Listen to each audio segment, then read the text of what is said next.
All right, what's going on, everyone out there on the interwebs? This is NES Ruler 22, casting live from the Windy City of Chicago.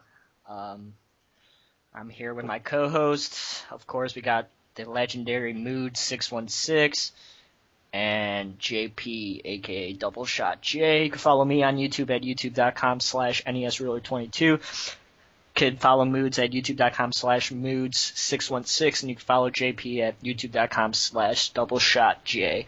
So we got a full show planned for you guys this second week here. We're going to hop into right away with what we watched this week.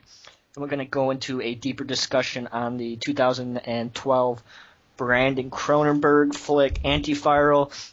And then we're going to end with news with JP. So let's hop into that right now. We're going to go to Moodz first with his first what we watched. So go ahead, Moodz. Alrighty. First off, so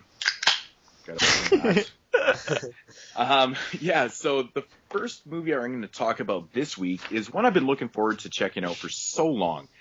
I've heard nothing but good things. It came out, 2009, and I'm just getting around to getting it, courtesy of my man, Jeremy, who sent me this one not too long ago, and it goes by the title of The Loved Ones.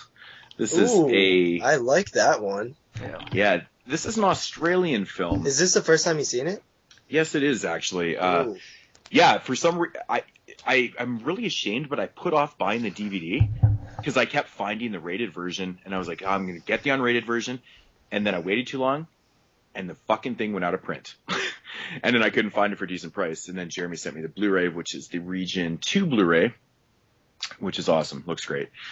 But yeah, a little quick synopsis on this one. It's basically about this kind of, I guess, weird girl. I guess her name is Lola. Lola, I think is her name.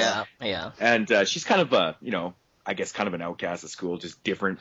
People make fun of her. Anyways, she decides that she wants to ask, the popular kid at school to the dance to this. I really don't even think he was the popular kid though. He was just a kid. Yeah, I think he was just like a kid who had it. I think she was jealous because he was going with another girl that he liked, and she was jealous.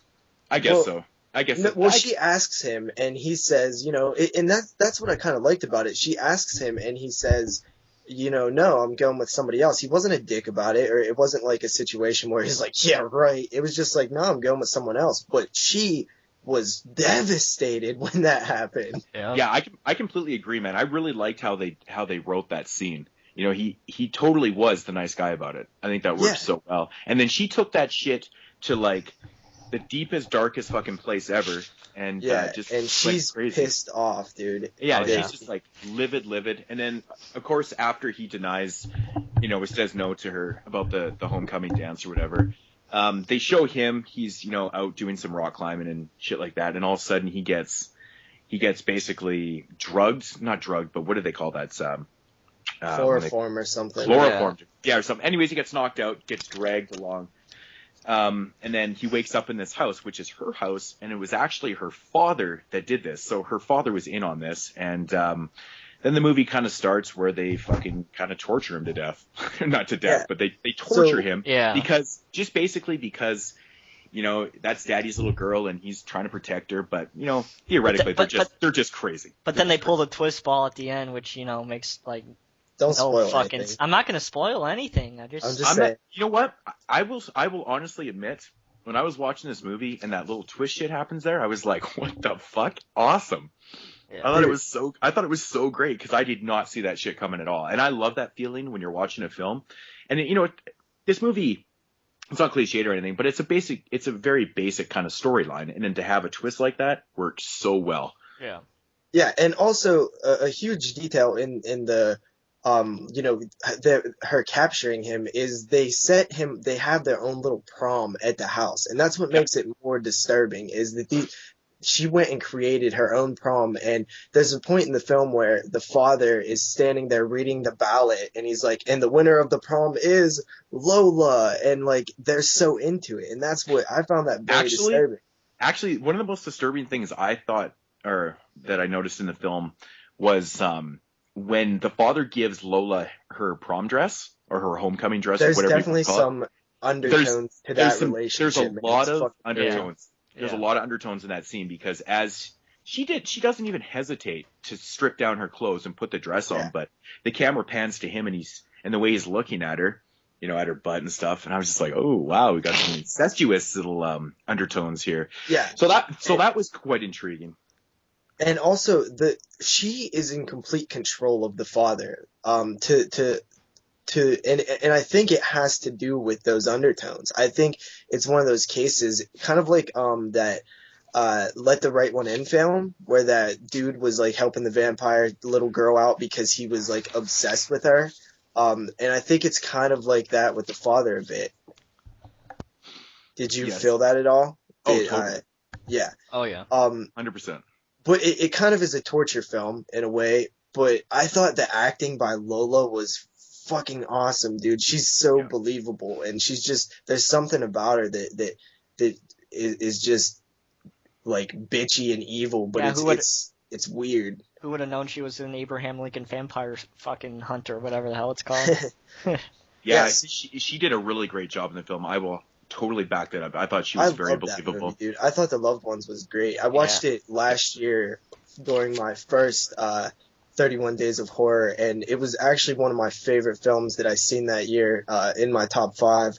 It's a great Australian movie. It's his first movie too that he directed, so yeah, it's a really good debut. And also there was, they kept cutting back to the comic relief of the kid's friend and his date at the prom, and you're just kind of wondering, is this just comic relief? Is that what it is? But it ends up tying into the story really well. Mm-hmm. I really did like the way they told that and the way they developed that whole thing too. It was very well done. Yeah. What would you rate that film? It's funny when I finished the film, I was like, I will admit I wasn't like completely blown away by it. But then I thought about it and I was like, wow, that movie was actually really fucking good. So at first I was like, maybe 7.5, 8, but I'd probably give it a solid 8 out of 10. I mean, I couldn't go any lower than 8. I don't know if I could go any higher. I mean, I honestly remember rating it. I think I gave it like an 8.5. Yeah. I loved it, but it was really good. Like I'm actually looking forward to watching it again and just kind of looking into it more and stuff and just kind of maybe not picking it apart, but just kind of looking into things a little more and stuff. But yeah, I thought it was a very cool story. Very good. I think the Lola character was so great, dude. The way she was just so into everything and she wanted it her way, and just like her the extent that she would go to it, like the dinner scene when she like unzips his pants to pee and stuff. That was just very uncomfortable. But anyway, But in that part though, it was very uncomfortable to watch, and you could actually see it in his face, like how uncomfortable he was. Yeah. But if you look at her, she played it off so well. Her acting in that scene was brilliant. She did not look embarrassed. She looked like it was totally normal, and she pulled it off so well. Like her character, she's a very good actress. I will totally back that up. She's very good. Very believable. All right, so am I going next? Sure, good. All right, the first movie I watched was 2013 film released by Image called Do Not Disturb. This is the one with the Do Not Disturb sign on the cover with blood, and so the film's pretty much about Stephen Jeffries' character, who you know from Stephen Jeffries from Fright Night and 976 Evil. Stars and in all this movie. And all those gay pornos. Yeah, right.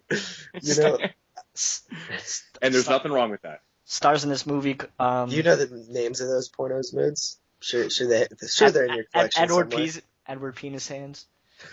Awesome. All right, so Stephen Jeffries plays a character named Don Malik, who is a horror writer, and not a horror writer, but he's an author. And we find out that his fiance is brutally murdered somehow, and he kind of loses his mind a little bit, and he takes shelter in this motel-type place in a bad part of town. And as the film goes on, we see him starting to murder people that he dislikes more and more in this hotel room, but he doesn't just murder them. He keeps them conscious of what's going on, and he's, starts, taking out body parts and stuff when they're conscious and what's really going on. And that's pretty much it. So he's like mutilating them while they're alive? Yeah, when they're conscious, but they can't do anything about it. Huh. Yeah. Huh. So it's like a torture film then? Kind of? Not very good. Not very good. I gave it a 6.0 out of 10. I got kind of bored of it. Well, was there any like good gore? No. Nothing? No. Did it offer anything that you really like? That's a pretty high rating, actually, for a movie that you completely didn't really like. I didn't hate it, but I thought that I thought the story was interesting, and the way that he murdered the people and kept them alive was interesting as well. I didn't want to... But that's nothing we haven't seen before, correct? I guess so, but I didn't really want to give it, I didn't think it deserved, a 3 or a 4. A little above average? Yeah, a little bit, but it's better than any midnight release movie that comes out, so, All right. It was alright. I liked the setting, too. It was cool in the old hotel, abandoned hotel and stuff, so it was interesting. Huh. Yep. Okay. Yeah, I honestly wanted to see that one. I like the cover, like the Do Not Disturb I title. can't picture it. Yeah, so I know I probably heard of it because lately I've heard like every film that Stephen Jeffries is in. Like I see news posted on it because it's like it's pretty crazy that like a selling point is Stephen Jeffries. Like Yeah. that's film's big selling point. It's like we got Stephen Jeffries. Yep. But Stephen Jeffries is, I've actually talked to him before. He's actually kind of cool. Yeah. But I guess I'll go next. This is actually one that I watched a little bit before last week's episode, but I totally forgot about it. And it is The Orphanage. It's a Guillermo del Toro produced film. You guys know this one? Yeah. yeah. Yeah, both familiar? Means both seen it? Yeah. Yeah. Yeah, from 2007. It follows a woman as she returns home to a house that used to be an orphanage where she grew up at. She has a son. Her son is HIV positive, which I found pretty kind of shocking when they first, revealed that, because like, whoa, that's sad. That kid's, gonna die. It's definitely something you don't have that a lot in storylines and films. Yeah, you don't expect a kid to be HIV like, what is positive. this? Like, what? What is this, like the horror version of Philadelphia? Like, come on. Yeah. And so she is convinced when her son disappears that it has something to do with spirits or ghosts or whatever haunting this place. She investigates and tries to figure out where her son is. This one, to me, I liked it. I'm not a huge fan of these slow burn ghost stories unless they're bringing something completely new to the table.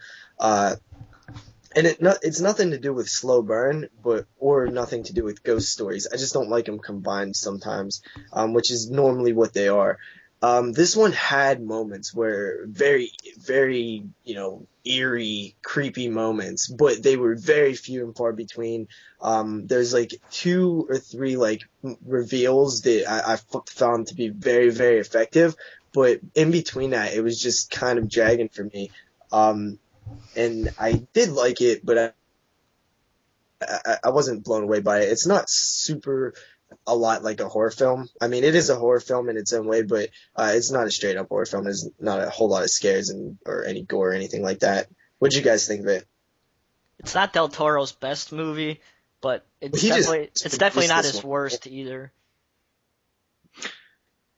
Yeah, I don't know. I've always been kind of on the fence about this one too. It's not my favorite either, but I don't know. It's not as good as visually it looked good, but yeah, it's not as good as Double Backbone or Pan's Labyrinth, but well, he actually directed those films though.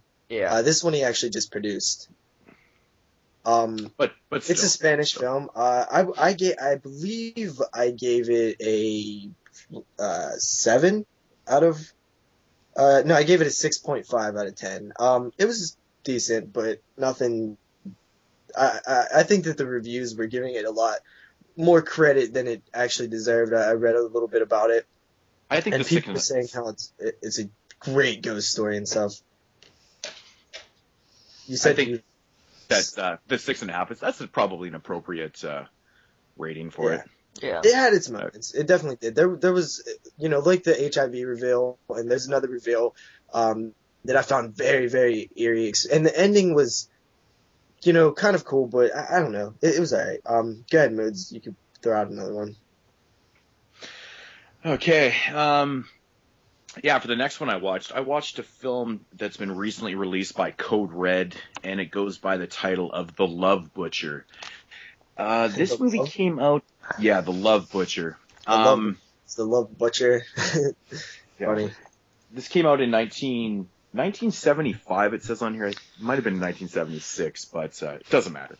Anyways, the storyline in this one is about...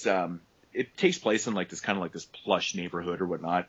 And there's a local kind of gardener or whatever, the guy that takes care of everyone's lawns and stuff and does their flowers and stuff. And, he's an older fellow and he's kind of handicapped and he's very weird and awkward. He's got a fucking gimped up hand and he just looks weird and he acts weird and stuff. And of course, some local or some people in the neighborhood start getting killed off. Women start getting killed, and the police are baffled. They have no leads. They have no idea who's doing this. The police are baffled. Oh my! They're baffled. They have no leads. They have no idea. Doesn't that always happen? But the funny thing is that they didn't realize, that the women that are being killed off all had something in common. They had the same. They had the same gardener. So the police never really catch on to this because he's above suspicion for some odd reason because he's so weird and gimped, and everyone thinks that he's pretty much incapable of doing any of these crimes, so they just overlook him completely. But it turns out that he actually is the person. This is not a spoiler alert, by the way. It turns out that he actually is the killer because this guy has multiple personalities, hence the Love Butcher. What he does is that he plays all these different type of characters. He plays a Mexican. He plays another, a record salesman. He goes door to door. And what he does is he goes door to door and he How do you play a Mexican? Himself. Dude, it's hilarious. It's actually pretty well done, man. It's pretty well done. Well, he puts on this, this Spanish accent, right? And he kind of plays the part up and stuff. And that's how he enters their house. But does he look Mexican? Well, he kind of does because he puts on this, this little mustache and he puts on this accent and it's pretty funny. But this is how he enters the houses and does what he does. He has sex and then kills them. Hence the Love Butcher. He's but he plays kind of, but he's this dude with multiple personalities going around doing all this. And when honestly, the guy that played the role in this film, I'm not exactly sure what his name is, Eric Stern, I believe his name is. Brilliant. Awesome. As the old gardener, the crippled old gardener, he plays that up so well, and all the different type of characters that he plays are done so well. It's really well acted, really fun film. Good at acting to play multiple characters in a film, yeah. Right? And it's crazy because once you look at the actual, the old gardener character, and then you strip away the glasses, and he's bald as the gardener and stuff, right? He's got these big, thick Coke bottle glasses. He's bald, and then he wears he puts on these toupees, and he dresses up, and he looks totally 100% different. Right when you first see his first personality, his normal personality, or whatever, it's actually quite striking. You're just like, holy shit! Kind of caught me off guard a little bit, but overall. It's a fun fucking movie, man. I really, really highly enjoy this, and I recommend this. Like I said, you can pick this up at Code Red. I don't recommend the prices for these, but the thing is with Code Red, if you don't get them right away, they're when gone. You're dealing with, they're out of. Yeah. So that's the reason why I pay the $19 for these movies, because I don't want to fucking pay out of print prices for them. And I do recommend this. It actually was sounds a really, interesting. really fun film. It was a fun movie. I had a blast. Is it comedy too, or is it just black comedy? Some stuff comes off funny but not meant to, or is it going for humor? I would probably say that it's more kind of a black comedy deal, horror suspense kind of slasher film. That's more my type. It's not overly campy or anything. It's just entertaining and really, really well acted for a very low budget type of film. Not micro budget or nothing, but it was fun. I fucking recommend it, man. It was really good. What would you throw a rating on that? If I had to rate it, I'd definitely give it a 7.5. The acting alone is worth watching the film, so it was fun. Nice. So am I going next? Yep. I watched the 2009 British film put out by AFC Midnight called Exam. It's not much of a horror movie, but I'm going to put it in the list anyway.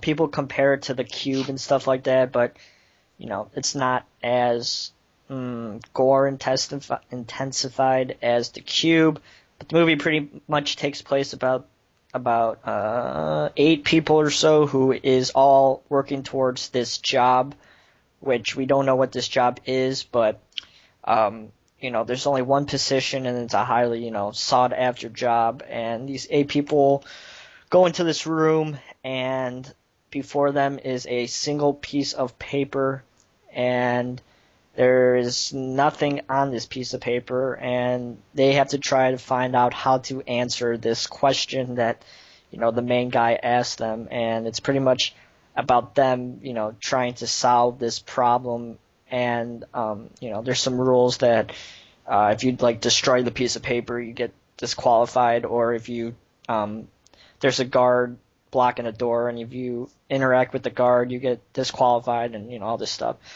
And, they start to go a little bit crazy trying to find out what's on this piece of paper. And you would probably think, the movie would be pretty boring, but the actors definitely keep it alive with what, JP? I was just going to say, to the average person, that sounds kind of boring, but I'm like, oh shit, what could that be? I love those movies where it's 3 people on a ski lift, there, go with it. Or 9 people wake up chained to a pipe, they need to figure out why they're there, go with it. I love those kind of films. Yeah. Because it requires the director to be creative and write, decent dialogue and make you entertained with a bunch of people stuck in a room. When you can entertain people watching your movie by dialogue and characters, then you're successful. Yeah. And I love This is another good example of a film set in one room or one setting that really works. Yeah. I thought this movie was a blast. And these type of movies really can only work if they have great dialogue, like you said, JP. You have to have witty I've seen movies before that, are set in one place and the dialogue is so fucking shitty.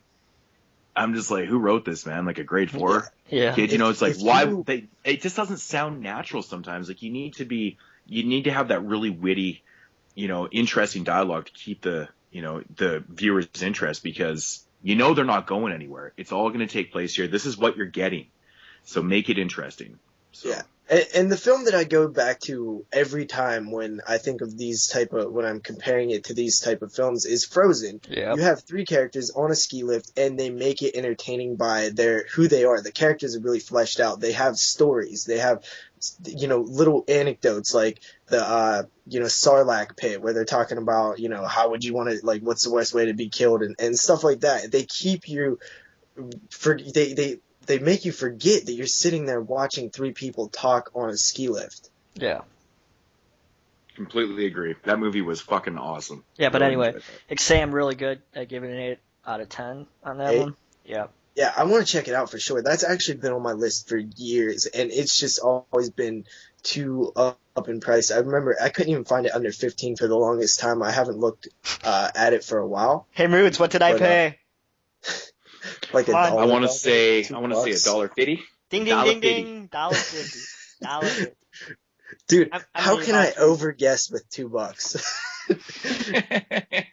Yeah, it's ridiculous.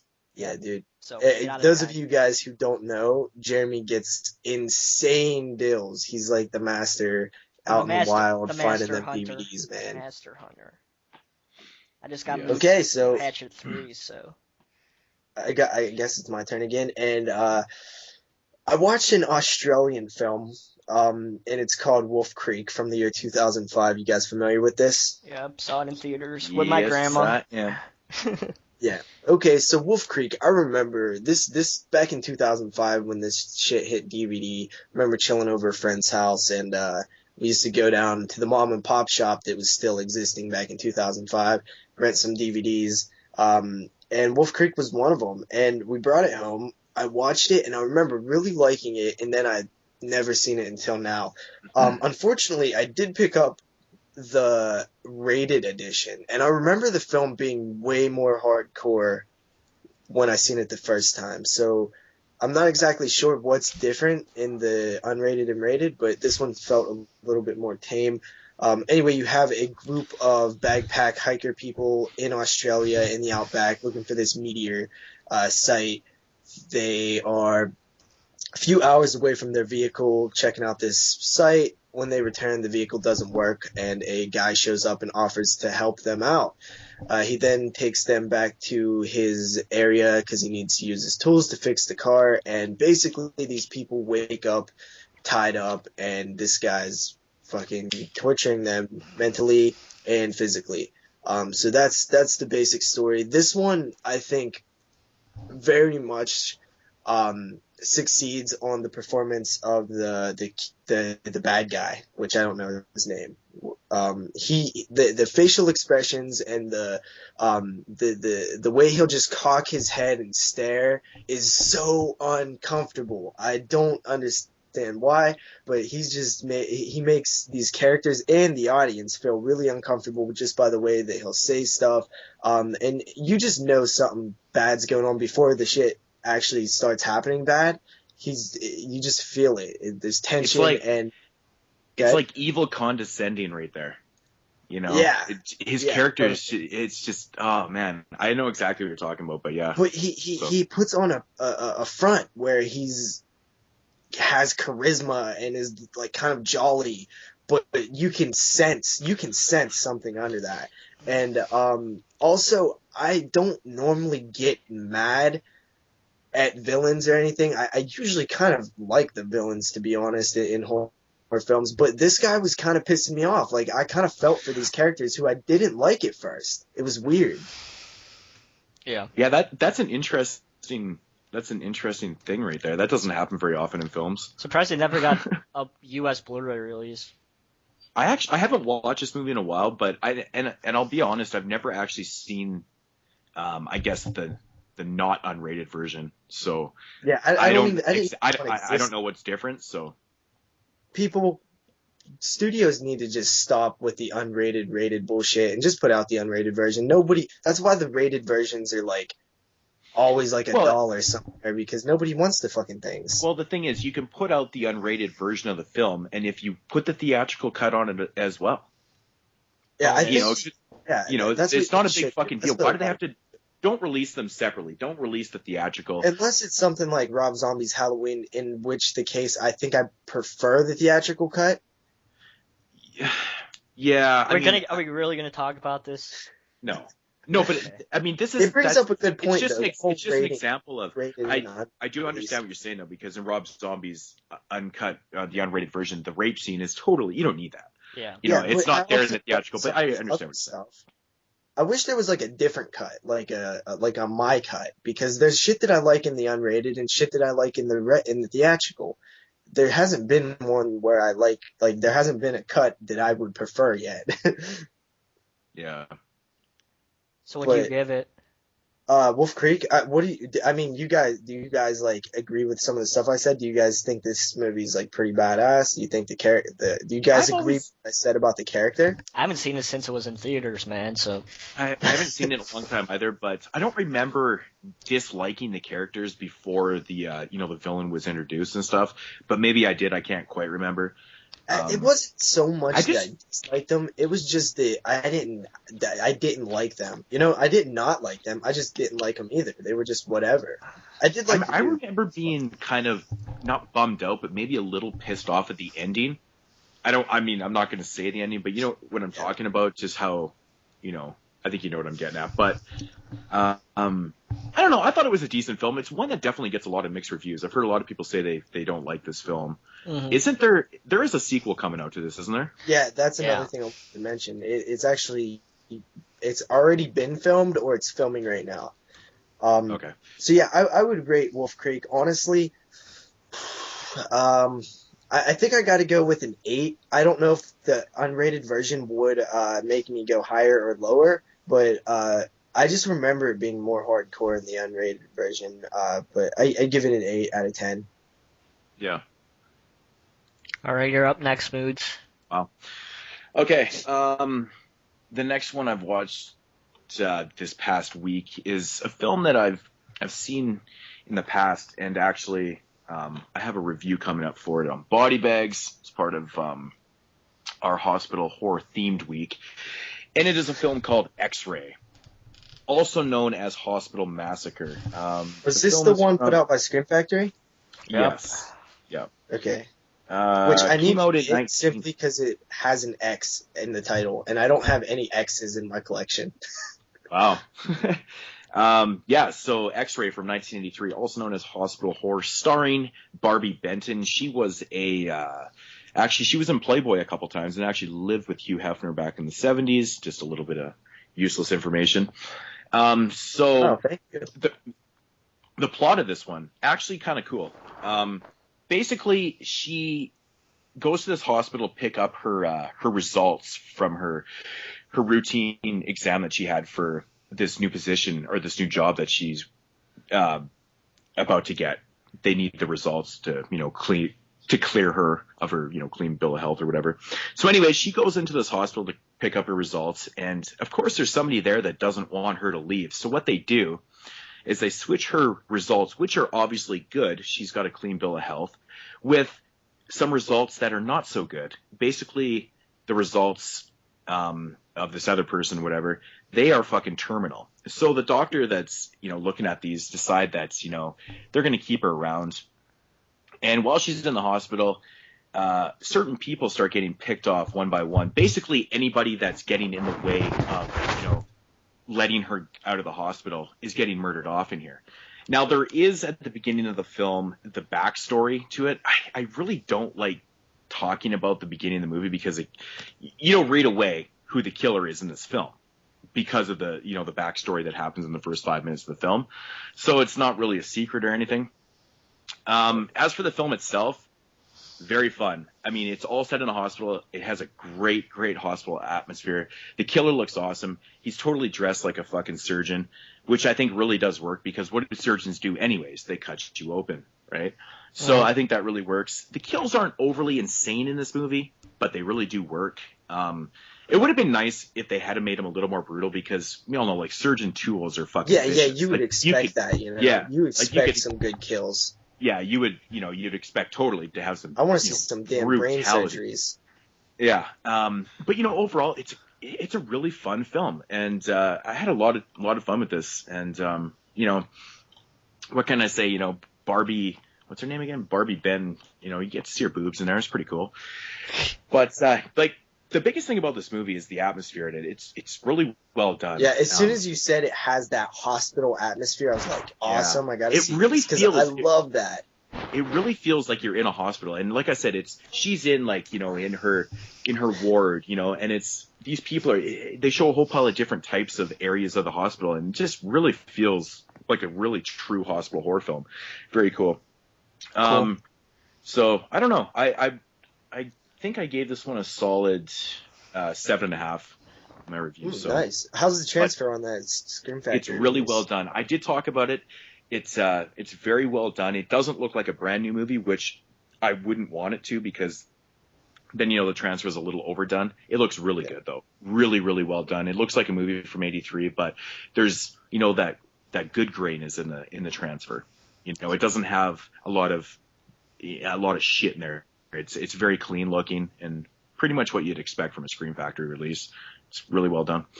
Well, that one will definitely end up on my shelf because I will buy everything that Scream Factory ever puts out.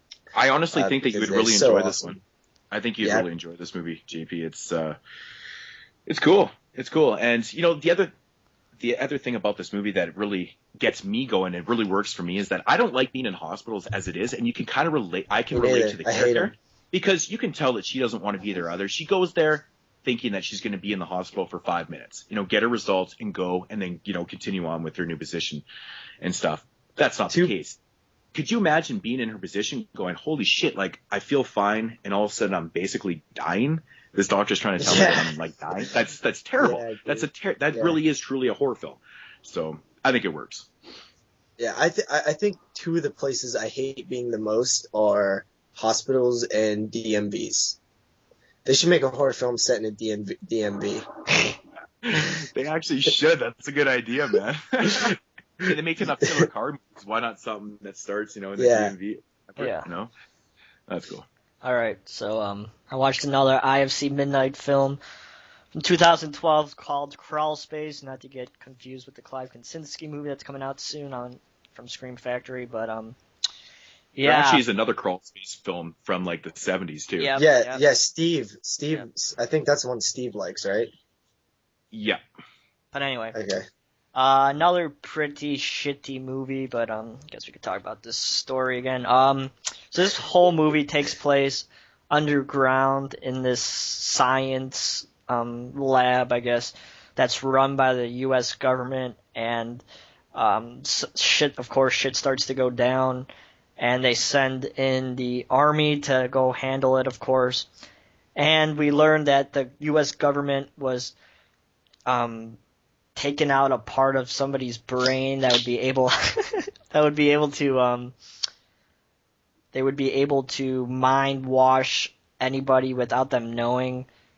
So one of the guys we follow, the main brainwashed woman who could brainwash people, is actually supposed to be his fiance, but I'm lost. yeah. Really fucking confusing. Okay, So I know you just good? picked up the Doom Blu-ray, right? Right. Yeah. So it's kind I of did. like Doom, but it's underground. And so yeah, these people go in to try and stop all this mayhem that's happening underground. It's pretty stupid, confusing as you could tell. Yeah, it has practical effects, which is pretty good. And then towards the end, they have a really shitty head explosion CGI, which ruined everything that was going good with the effects. But not the best IFC Midnight for sure. I gave it a 6 again. 6? Yeah. Okay, you said that it was set underground. Is there any play on the claustrophobia of being underground? Yeah, for sure. There is? Yeah. Does it feel like it? Like, can you feel it? A little bit. Like I said, I've seen much better science lab type movies. But Because I love stuff like Day of the Dead for that claustrophobic feeling. I love films that play up the claustrophobia and paranoia, especially because people get paranoid underground usually. yeah. Yeah. So 6, you say? Yeah. It's not It worth doesn't sound more very than good. it's not worth more than a few dollars. Yeah. For sure. Have you seen that one, Moodz? No, I have not seen that movie. Okay. It doesn't. I don't know. I don't really know what to think of that one. But if Jeremy says it's shatty, maybe I will skip on that one. Well, it's like $1 on Amazon, so. Yeah. Okay. Q. All right.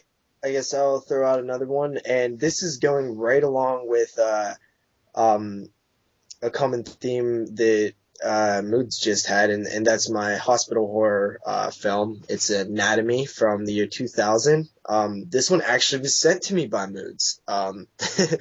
So thanks for that, dude. And I reviewed this one on Body Bags. I believe it's German, correct? Yeah. Yeah. Have you got? I'm sure you've seen it, Moodz. Have you seen it, Jeremy? I have the Blu-ray, so yeah. Yeah. Okay. So this chick is pretty smart. She's pretty damn good at what she does. She wants to be a doctor. She places in number 2 in the country or whatever for some test that she took. She gets invited to take part in this prestigious school, an anatomy class, where she kind of uncovers a secret cult-like coven type thing of doctors who have been practicing illegal types of experiments, I guess, way back beginning in when the whole Nazi thing was going on. And she basically tries to stop them. Now, there's a certain point in this film where it just turns into a slasher. I don't think it was set up like that. I didn't feel like it was a slasher until, the chase scenes started popping out and stuff. But, there are some cool stuff in here, man. There's like some sliced up bodies that are real thin and stuff, and all kind of cool sculptures of, real, obviously fake in the film, but, in the film, they're real people that are, sculptured up with their, anatomy shown and stuff. It has some cool stuff there. I did like it. It wasn't amazing or anything, but for what it was pretty cool. I give it a 6.5 out of 10. You guys' thoughts? Yeah, Yeah. I gotta say that I felt the same way about that movie too. Like, I didn't really think it was set up as a slasher film either. So Yeah, it's all of a kind of sudden weird.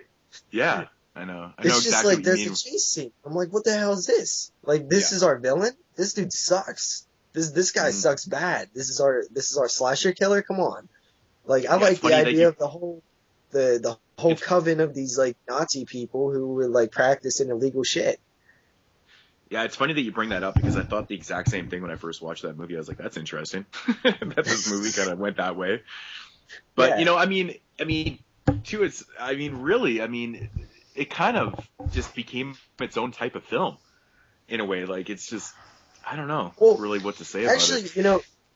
its own type of film kind of reminds me of a huge positive that I should mention, and that's that it's original. It's kind of a very, like, it's big, like they have a school. It's kind of an original idea. Like, I've never seen a horror film like this. Until it turns into a slasher, then it's unoriginal. Yeah, I know, it's so weird. like the idea of a horror film around this anatomy class was kind of cool. Mm-hmm. Yeah.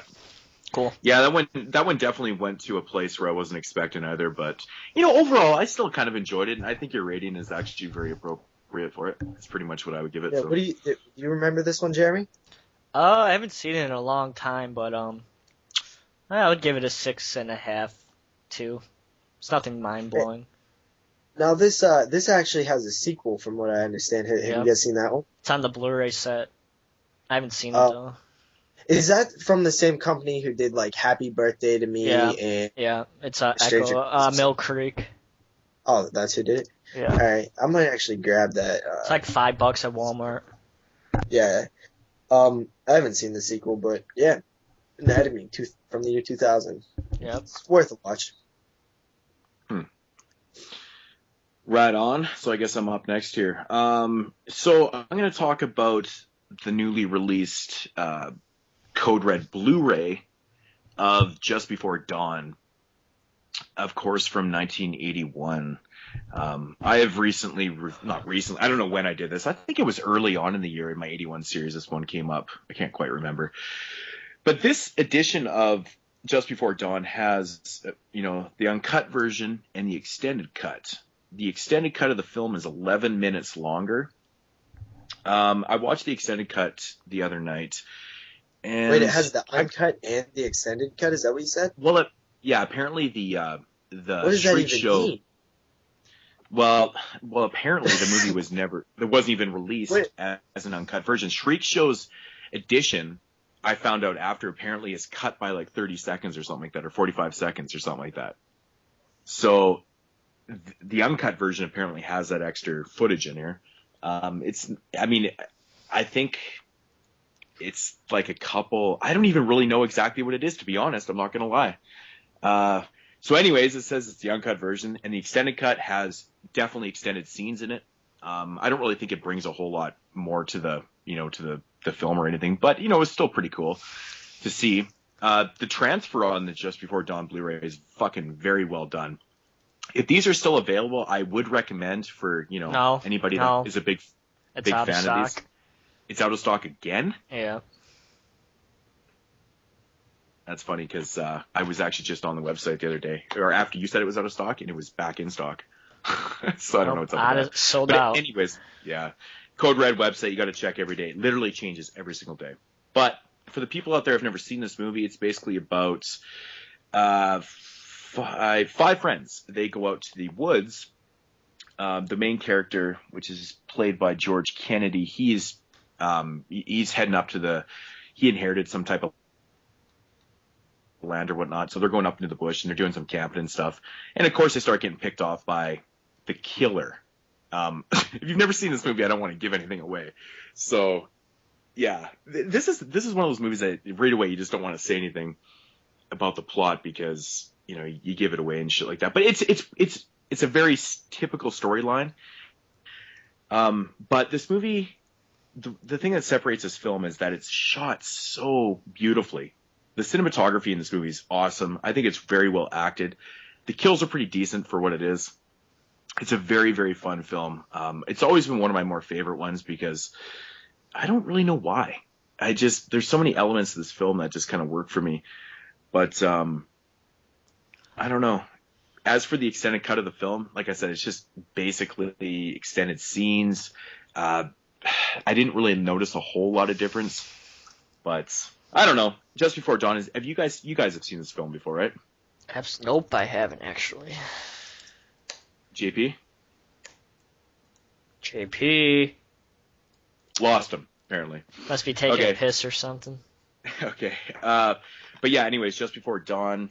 I do recommend the Blu-ray. I don't recommend the price. Yeah. It's definitely worth it to own for hardcore slasher collectors. I mean, we all know that not a lot of early 80s slasher films come out on Blu-ray, it seems like. So this is kind of a treat to have in your collection because, they just don't seem to put out too many of them on Blu-ray. But, I mean, I don't really want to talk about if you guys want to know more about the film, check out my review. But it's a fun film. I think it's very beautiful, very well done. And, this one seems to get a lot of mixed reactions, in my opinion. I've heard people say that they totally don't like it. I've heard other people say that they completely love this one. It's one of their favorite films. So, kind of judge it for yourself and go from there. That's Just Before Dawn. I can't remember what I actually gave it in my review, but I don't know. I'd probably give it like an 8 out of 10. This release, I'd give it like an 8 out of 10. So, all right. But yeah, guess we can talk about. I have one movie left before my pick of the week. So, how many do you have left, Moodz? I have 4. Oh, fucking hell! All right. So, got the 1982 flick Visiting Hours. I reviewed this on the body bag, so you guys want to check out my review of it. But figured we just talk about it a little bit.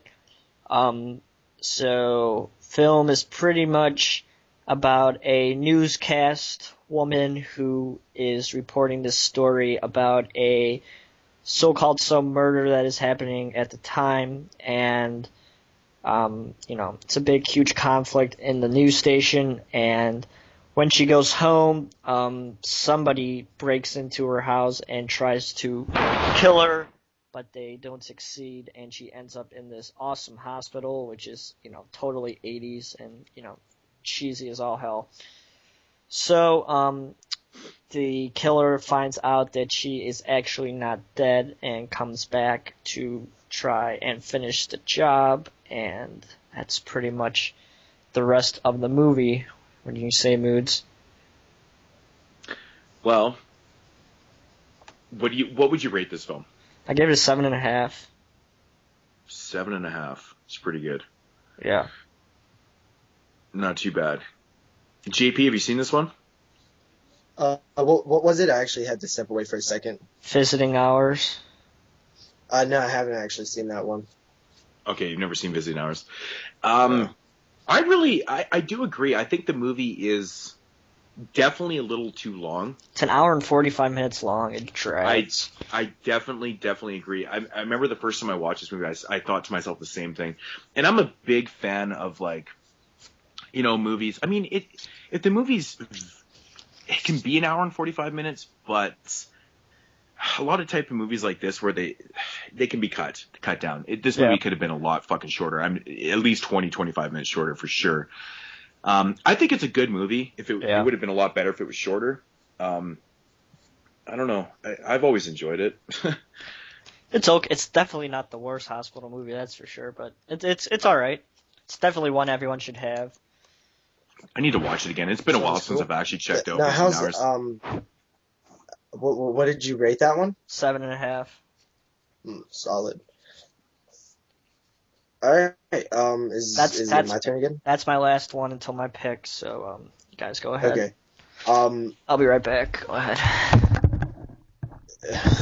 Okay. I guess the next one I'll do is actually a film called Hypothermia from the year 2010. Are you familiar with this one? I am. Yeah, okay, so this one has the guy, what the hell's his name from Walking Dead?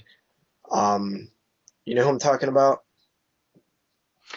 Yes, I do, and I completely just forgot his name right now. Yeah. Oh man. The guy from Henry Portrait of a Yeah, Serial yeah, Killer. that guy. Oh, I can't believe I don't know his name. He's Sometimes my popular. brain does not work. Yeah. Yeah, he's popular too. He's one that a lot of people should know, including me. Michael Rooker. Michael Rooker, that's him. Yeah. Okay, so this one has him in it. He plays a father. They're out on I don't know exactly where the film's set, but it's somewhere where they can ice fish. They're on a lake, a frozen lake, where they meet another family, which is just consists of a father and a son, and they're basically fishing. This father and son are kind of have a I don't even know what it's like, a camper type thing. They stick on the lake. Basically it's a creature feature. There's really not I guess much plot to go into here. They're on this lake and they're fishing, and there's some kind of prehistoric creature that is under the ice. This one I thought started off so good. I got a feeling, JP, that we're gonna have the same opinions on this one. What movie is it? It's called Hypothermia from 2010. Okay. It started off so good. I really was digging it. It's one of those situations where it's kind of one location. There's a small group of characters, and there's something trying to kill them, it doesn't even have to be something trying to kill them. It's something, whatever it be. This time there is something trying to kill them, and it's some kind of fish thing, and it was pretty good until you actually there's a point where you actually see this thing.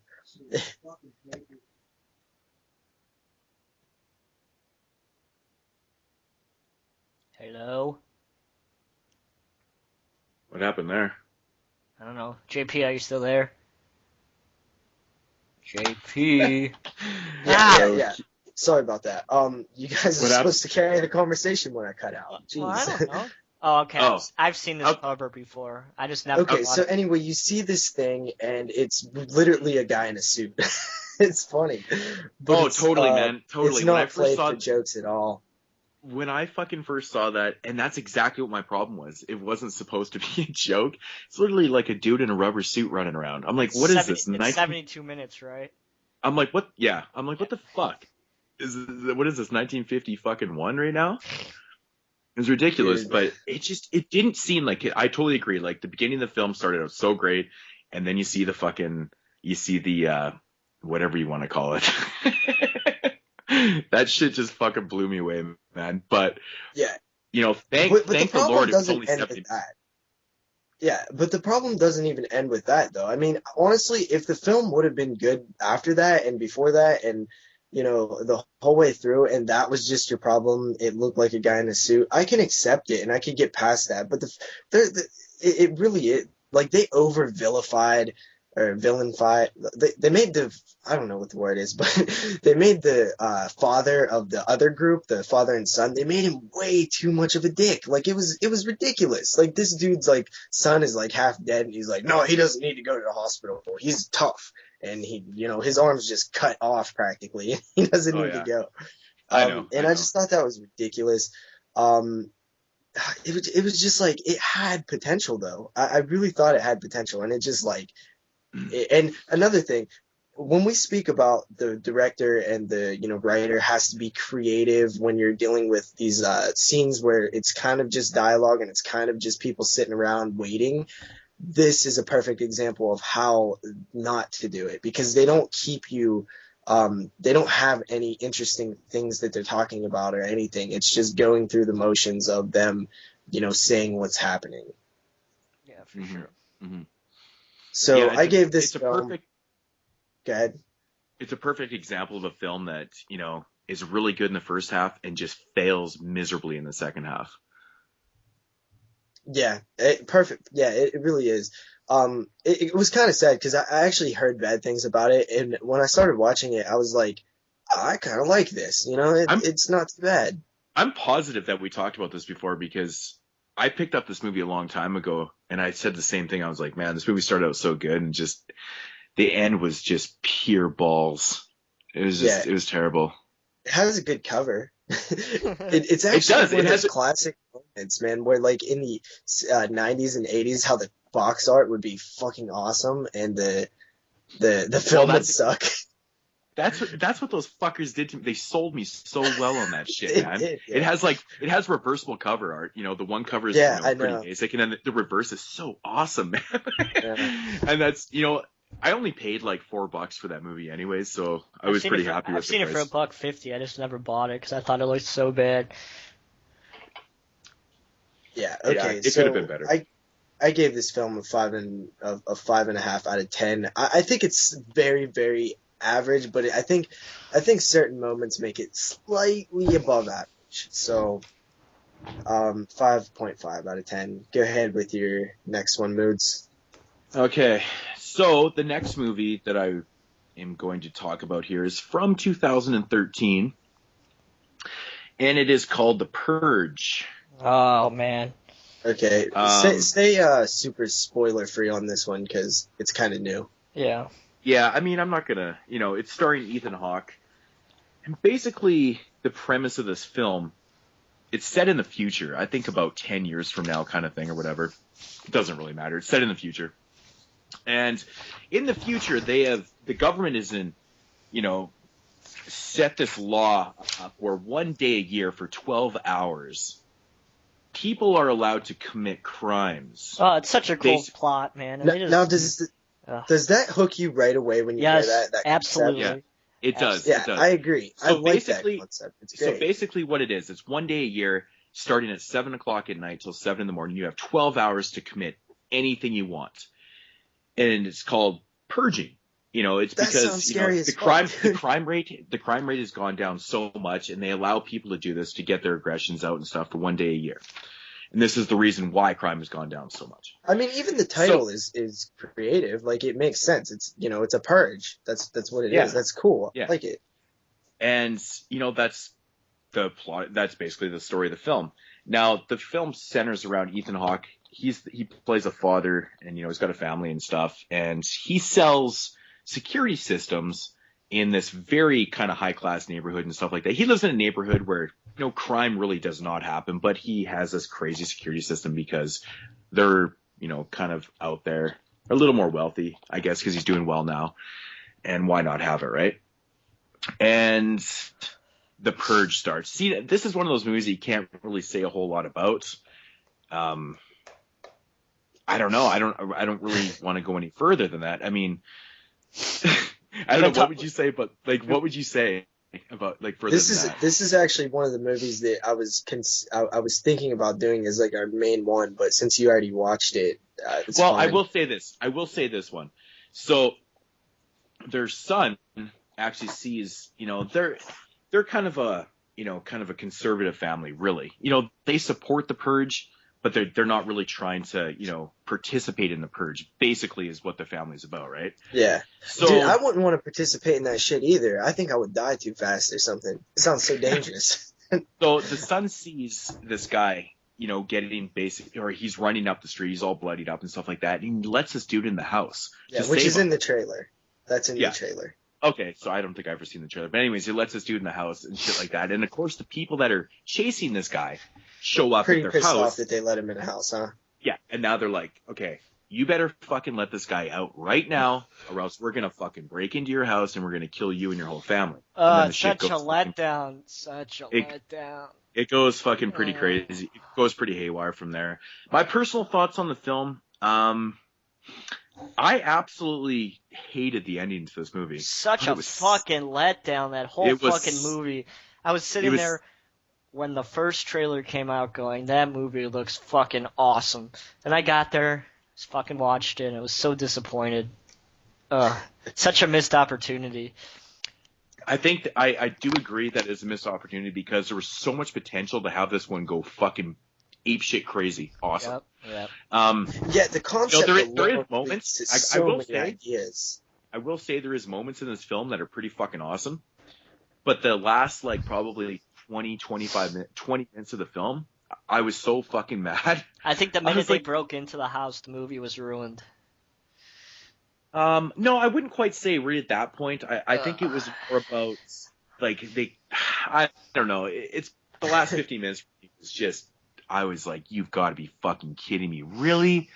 Like, no. Now, is it one of those things where it's like typical Hollywood shit, like fucked it up, or is it like, you know, I wouldn't say that. I think that Universal cannot put out a good mainstream horror flick. I think that if you're gonna even see any good mainstream horror flicks today, you have to go to Lionsgate, or you're not gonna see anything worthwhile. All they had to do was fucking write a better ending. But just think about it. Fucking puss out on the ending. Seriously. Think about every mainstream horror film that has come out in the last 10 years that has gotten good reviews. It was Cabin in the Woods, put out by Lionsgate. The Descent, put out by Lionsgate. Saw, which, you know, people shit on, but that was put out by Lionsgate. No, the first Saw is geniusly great, dude. Okay. The problem with Saw is it's just surrounded by crap with the sequels, and people forget about how good the first Saw was. Yeah, but then you think about, you know, all these shitty fucking horror movies that get put out that, you know, The Conjuring was put out by Warner Brothers, you know, that was a good exception of something that was actually good. But, you know, Insidious, I think that was put out by Lionsgate too, if I'm corrected, but, you know, Lionsgate can put out good mainstream horror, but, you know, Universal, you know, I wouldn't, you know, I don't have high hopes. Who owns? It's not even that this movie is poorly made or anything. It's not a bad or a poorly made film. It's just stop fucking pussing out on the endings. Yep. Do we really need to have these type of fucking endings? Like, seriously, I was so livid and I was expecting something, and then it just did not happen. I'm like, go fuck yourself. I was so livid. I was so livid. I don't know, actually. I would probably maybe give it, I mean, it was fine up until, like I said, the last probably 15 minutes of the film. I mean, but is the movie decent enough to forgive it enough for the ending to rate it a recommendation? No. I don't know, man. It's so hard. I'd probably just give it maybe like a 5.5. Like, and that's, you know, and in my rating system, that is a loose recommendation, but at that point is like, you view it on your own wits now. Yeah, I'll buy it. I'm so loosely recommending this film because, you know, it's for one, you might not hate the ending as much as I did. But for me, it was a fucking major letdown. I was pissed off. So the rating dropped so much. But like I said, it's not a poorly made film. It's decent. It's pretty good for what it is. They took a really good idea and just fucked the ending up. So that's all I'm going to say about The Purge. Yeah. Okay. Is there not a sequel coming out to this too? Yeah, I think Purge 2 has been announced. Yep. Well, hopefully they don't fuck you know, up on that. It's sad. It's sad to hear that because you would think with that concept, the possibilities are fucking endless, man. People just go nuts and just like imagine if that really happened. You know, no, there really is endless possibilities. I mean, you could take this shit to the streets. I mean, this one is based. It's all set in a house. You take this shit to the streets, man. All of a sudden you got fuck. You got so many ideas for sequels on this. Yeah. Okay. So moving on, the film that I'm gonna talk about next is actually my last one before my pick of the week. Yeah, I have only one left too. So. Okay, it is called Battle Royale from the year 2000. This is pick. How is that not the pick of the week? How is that not? Okay, I kind of have a beef with this film, dude. Oh man, you're insane. Okay, so Battle Royale, it's kind of known for the fact that it slaughters some kids.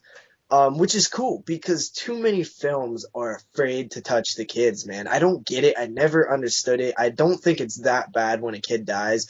And I hate films that you know that the Yeah. Dude, that just like totally Okay. fucking made me laugh. I don't feel bad when kids You know die what in I meant. films. I Yeah. didn't feel bad when, fucking the kid from Pet Cemetery died. I didn't feel bad. I did. No, that's different, I'm man. That was just tragic. Man, you're on your third one, Moodz. Yes, you guys hear that? No, but so yeah, they got balls enough to kill some kids, mad kids. And if I ever make a film, I'm at least kill a couple of kids because, I just think that people need to kill kids every once in a while in horror films to let you know that it's possible for this kid to die. But when you see too many horror films and they never kill the kids, you never expect them to kill the kids. At least make it like there's a threat, like you actually feel like these kids can die. And this one, it right away it's killing kids, which is pretty cool. But so yeah, there's a bunch of this film takes place on an island. It's set, I guess, in the future where like juvenile delinquency is an all-time high, and this whole class of kids are took to an island. They're each given a backpack, which contains, whatever, and a weapon, and they're sent out on their way. Basically, it's a battle royale. It's what Hunger Games ripped off. Yeah, the last one alive gets to go. You have a mix of different characters there. You have, each having their own, backstory and, each uniqueness to make each one stand out and easier to, remember who's who. And it just counts down, as they're killing each other, it'll pop up like 23 left, 21 left, stuff like that. And the weapons range from machine guns to pistols and axes and pots. Like some people get fucked and they get a terrible weapon right away. A killer idea. Before the Hunger Games did it, great idea. My beef with this film is that it doesn't have to me it doesn't have Get it out. Realistic.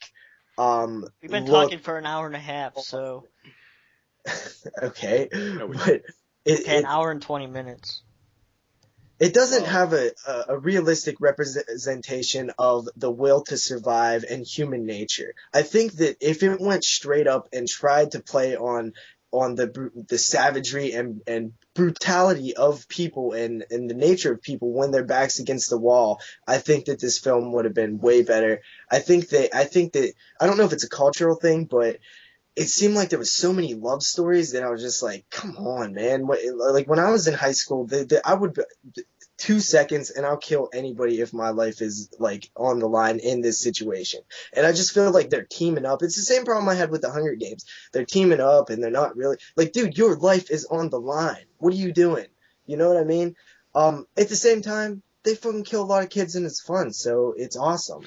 But yeah, really, what the fuck is this, Big Brother? You can't be teaming up and making fucking alliances and shit. This is everybody for them fucking selves, man. It's your life or theirs. And it's not just the one situation where these kids are teaming up. No, it's like these kids are teaming up, and then there's 6 girls over here teaming up, and then there's one character that I really liked. Yeah, but then they turn on each other, so they don't really team up. Really, but it's the rules make them turn on themselves, though. They kind of turn on each other in one point, the 6 girls, but yeah, because there's one in there who's actually smart and is like, yeah, I'm gonna kill somebody, But it's just that thing that the whole time I just wanted it to be more like how I wanted it to be. I wanted it to be that realistic look at like 42 kids on an island, survival of the fittest, baby, let's go. And it wasn't like that. And but with that said, it still was pretty damn cool. I liked it a lot, but I just kind of wish it was the other way. And the chick that I did like a lot, though, she had like that kind of scythe thingy, and she was kind of by herself, and she was how I wanted everybody else to be, where she just didn't give a fuck, and she was just killing everybody, brutally too. Stabs the dude, fucked up. But yeah, so it's cool as hell. I'd give it a 7 okay. and a half out of 10. Okay, good. All right. Yeah, 7 I out of don't 10? like. I actually did enjoy it. I just have that complaint that I think it would have been a much stronger film if they played on the psyche of somebody, in that situation and did it really straightforward. I mean, there's some black comedy in here too, but It definitely it's didn't bother me. It definitely didn't bother me. I'd probably give the movie like an 8 out of 10. Yep, I give it an 8 too. I really fucking enjoyed that movie, man. I thought it was just fun, Yeah, But you gotta remember, these are kids, man. They're not as sophisticated as, us, especially me. Especially me. Like 15. 15. Got any beer, man? I'll keep you alive if you give me a beer. But I'm just saying, though, like when you're younger, you're gonna make different decisions, right? Yeah, but you're not gonna be teaming up buddy and shit. Dude, when your life is on the line and you know for a fact. No, but that's exactly what I'm saying. I think when you're 15, your instinct is to be buddy. More than when you're older. I don't give a fuck. I don't give a fuck about anybody right now. Like, I mean, I'm not, at my age right now, if I was put in that situation, I wouldn't give a shit. If I was 14, 15-year-old, I'd be looking for someone to hang out with and try to fucking get through this, man. I would, because I would feel a little weaker. I chance to be my friend. In that situation, nah, man. Dude, you're dead. And if you make the wrong decision, you are dead. With one split decision, if you're just like, if you say hi before, like, shooting a motherfucker in the head, you're dead, dude. You're gone. There's no coming back. You're dead. And I just don't feel like that was ever there. I didn't feel like they played up the fact that they are dead in 2 seconds if they make the wrong decision. Yeah. But it was still awesome. I love it. It's a great movie. It's fun. I just wish it would have. I think this concept has not been done properly yet, and I'm looking forward to somebody actually doing it right. Interesting. I don't know. I just, like I said, I think the kids at that age are just, I think that's the way they would do it. I mean, you put adults in that situation, I think it'd be totally different. I would say, I don't see that, but you're not dealing with like kids, dude. When you're 15 years old, you're at least I was pretty capable of handling myself when I was 15. I was pretty badass for a 15-year-old, like I feel like right now how old I am, I think I was kind of similar at 15. I don't feel that much different. Again, I'm closer to 15 than you are. Oh, fuck off. But, I guess it depends on your personality, though, too, right? Like, and just the way you deal with things in general. I mean, it's so hard to say. Me personally, I guess I'm it just is saying, hard. when I was 14, 15 years old, I mean, I was a little scrawny fucking kid, and I was probably looking for, someone to fucking, basically team up with. As of now, I feel a lot more confident in my life. I mean, I can handle myself. People don't fuck with me now. They used to fuck with me because I was a small little shitty kid. Okay. No one says shit to me now. You was a small little shitty kid. Is that what you just said? Oh, I was a tiny little kid. Oh, Clyde, shut up. Clyde. I can't even. And as I'm talking, I can't even mute that out. So. Knew that was gonna happen. Anyways, I don't know, man. I guess, like I said, it's all personal. Yeah, I guess. Really. Man, that human instinct to survive, I think, exists in kids and everybody. When they're told they're gonna die, I don't know. It's just, I guess, how you interpret it, really. But yeah, go ahead, kick out another one. Battle Royale is cool, though, man. I really enjoyed it. I'm looking forward to checking out the sequel. Moodz is the only one left. Okay, yeah, I got one more here. I got rid of one. So I got one more before my pick of the week here. Okay. Once again, another release by Code Red. Somebody finally released this movie. I was looking for this for years. I could only ever find bootlegs. And I was like, why has this never been released? So, and I'm talking about Trick or Treats. Ooh. Yeah, so I've not seen that. Yeah, this is from 1982. It's starring, kind of starring David Carradine. He's in the film a little bit. But anyways, the storyline in this movie is, it has a brief backstory to it. Basically what it is, the wife of, this guy, she basically gets this guy, or the husband, committed to this mental institution. by playing this whole shit up. And anyways, this guy gets committed, right? And the story takes place about 5 years later, and she's got a new boyfriend, which is played by David Carradine, and her son is basically exactly like her and her new boyfriend. They're like magicians, and he's like a fucking trickster himself and stuff like that. Anyways, they have this show that they got to do one night on Halloween, so they get this babysitter, and they leave their son with the babysitter and stuff like that. And this kid just basically terrorizes this fucking babysitter throughout the film. He's playing tricks on her left and right and shit like that. And of course, while this is all going down, the father of the son, who's been, institutionalized for various reasons, breaks out of the institution, and he's come back to the house to kill his ex-wife. And, that's basically the plot of the fucking movie. Now, this movie's kind of like, it's almost like a kid's film, to be honest. It is set around Halloween, correct? It is totally set on Halloween night. How's the vibe? Atmosphere? The Halloween, the vibe and atmosphere of the film is actually really, really well done. It totally feels like a Halloween film. There's trick-or-treaters coming to the door like every 5 minutes and stuff like that, which kind of adds to it.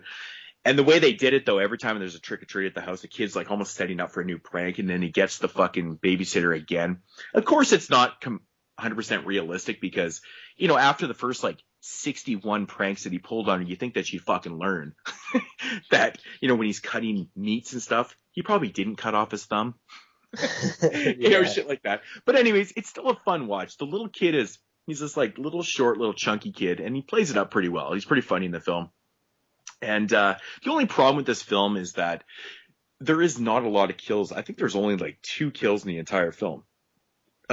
So for a film that's supposed to be like a slasher type film, yeah, don't expect, crazy kills or any gore or stuff like that.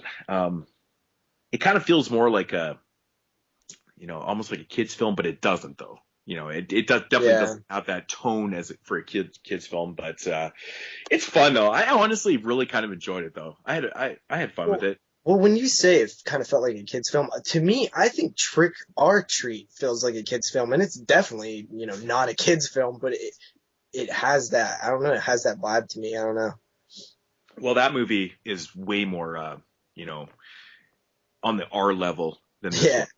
Yeah, I just mean it has that vibe. I think it has to do with the scene where the kids are, the zombie story with the kids and the pumpkins and shit. Just following them kind of has that kid vibe, I guess. Hold up, that's my pick of the week, you motherfuckers. Fucking asshole. What's your pick of the week? What would you? So if I had to rate this film, I would probably give it, probably a 6.5 out of 10. It's nothing spectacular, but it's entertaining. If you like, Halloween themed films, definitely check this out. I'm just happy that it got a release finally. It's one of those films that's always been on a list and just waiting for an actual fucking release. The edition's pretty good. Transfer's pretty well done. Is that a DVD? Yeah, it's a DVD. It wasn't released on Blu-ray. Yeah, it's exactly what Code Red releases all their shit for. $19.99 is fucking ridiculous. But once again, like I said, with Code Red, it's pretty much the only company out there that'll ever pay that for a DVD because that's what they are and that's what they go for. Yeah. So, I don't know. Like I said, if you collect and you like fucking Halloween themed films, check it out. It's fun. Yeah. Okay, so Jeremy, pick of the week time, brother. Trick and Treat. Trick and Treat? Trick and Treat. The movie we were talking about last week with the sequel, I was talking about I should probably end up watching that, and I did, and yeah, it's fucking awesome. Awesome anthology movie that, it's not your typical anthology flick. I'm not going to talk about it much. When you think about anthology flicks, you usually think about, broken up type segment type things, but this is cool. Because it's all in the same universe and stuff like that, so we're talking about Trick or Treat right now, right? That is. Did I write the wrong fucking? Is it Trick or Treat? The fucking anthology movie, dude. Yeah, the Trick or Treat. Oh. Yeah. Whatever. With the letter fucking R. Trick or Treat. Yeah. Gotcha. Okay. What else would I It's be fucking talking awesome. about? That better be your damn pick of the week. Well, the problem is the film that I like. The one I was just talking about is called Trick or Treats with an S, and then there's Trick or Treat from I believe '86, the one that has Ozzy and Gene Simmons on the cover. That's another actually film. one I thought you was talking about at first. Okay, no, that's totally different. That movie actually has a very similar storyline to like Lords of Salem and has something to do with music and coming back. Yeah, it's on that type of level. The Gate also kind of reminds me of Lords of Salem. The Gate, wow, crazy. Yeah, but anyway, Jeremy, pick of the week, awesome pick. That is one of my all-time favorite horror films. It's in my top 20, and it's my favorite Halloween-themed horror film, even more so than John Carpenter's Halloween. Yeah, it's really good. I really liked it. It's my favorite anthology. Yeah, Shane. You know what, actually, Creepshow used to be mine for years and years, and then Trick or Treat totally took it over, man. Yeah. Dude, the way that the stories are interwoven. The structure of that film is so fucking brilliant. The structure is amazing. It has one of the coolest structures. It's all classic tales. The tale of the werewolf and the tale of the fucking serial killer neighbor and the tale of the zombies and it all wraps up nice. And Sam, who is the complete definition of Halloween, that he is the complete embodiment of Halloween, and they made it into a character. They took Halloween and made a character out of Halloween. Yeah. That is awesome. Yeah. Really good. Sam. It's such an amazing film. I gave it 8.5, 8.5 out of 10. I always thought that, like... Definitely. I'd give it 9, but maybe 9.5. Maybe a 10. I might even give that shit a 10, dude. I love that movie. I don't see really anything wrong with it. I always thought the scene where, you know, the kid is puking is so fucking gross. Yeah. I know. Is that like a... Is that blood and shit? Is he puking up blood and chocolate? Puking chocolate. It's a kid from Bad Santa, if you guys don't know. I think there's blood in there too, dude. I think it's blood and chocolate. Yeah, maybe it is, yeah. But it's just so fucking gross, regardless. Yeah. It's just I don't like how they kind of just, like, left that guy's story, like, after a while. No, he showed up at the fucking... Yeah. The werewolf part. Oh, really? That's who was following the girl, dude. Okay. Yep. So yeah, I guess my pick of the week turn, right? Yep. Okay, my pick of the week is from the year 2007. It's a foreign film from the foreign land of Canada, and it is called Jack Brooks' Monster Slayer. You guys seen this? I have to look at the cover. Fucking foreign film? Jesus Christ, man. Ah, for fuck's sake. Here we go again. Okay, go on. Yes, you guys seen this one?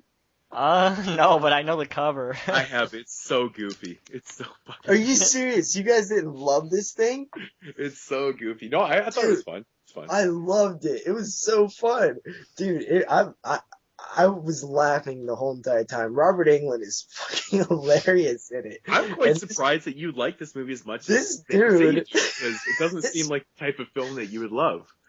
Dude, the comedy is done so well. It's not in your face, over the top shit. It's fucking just funny, man.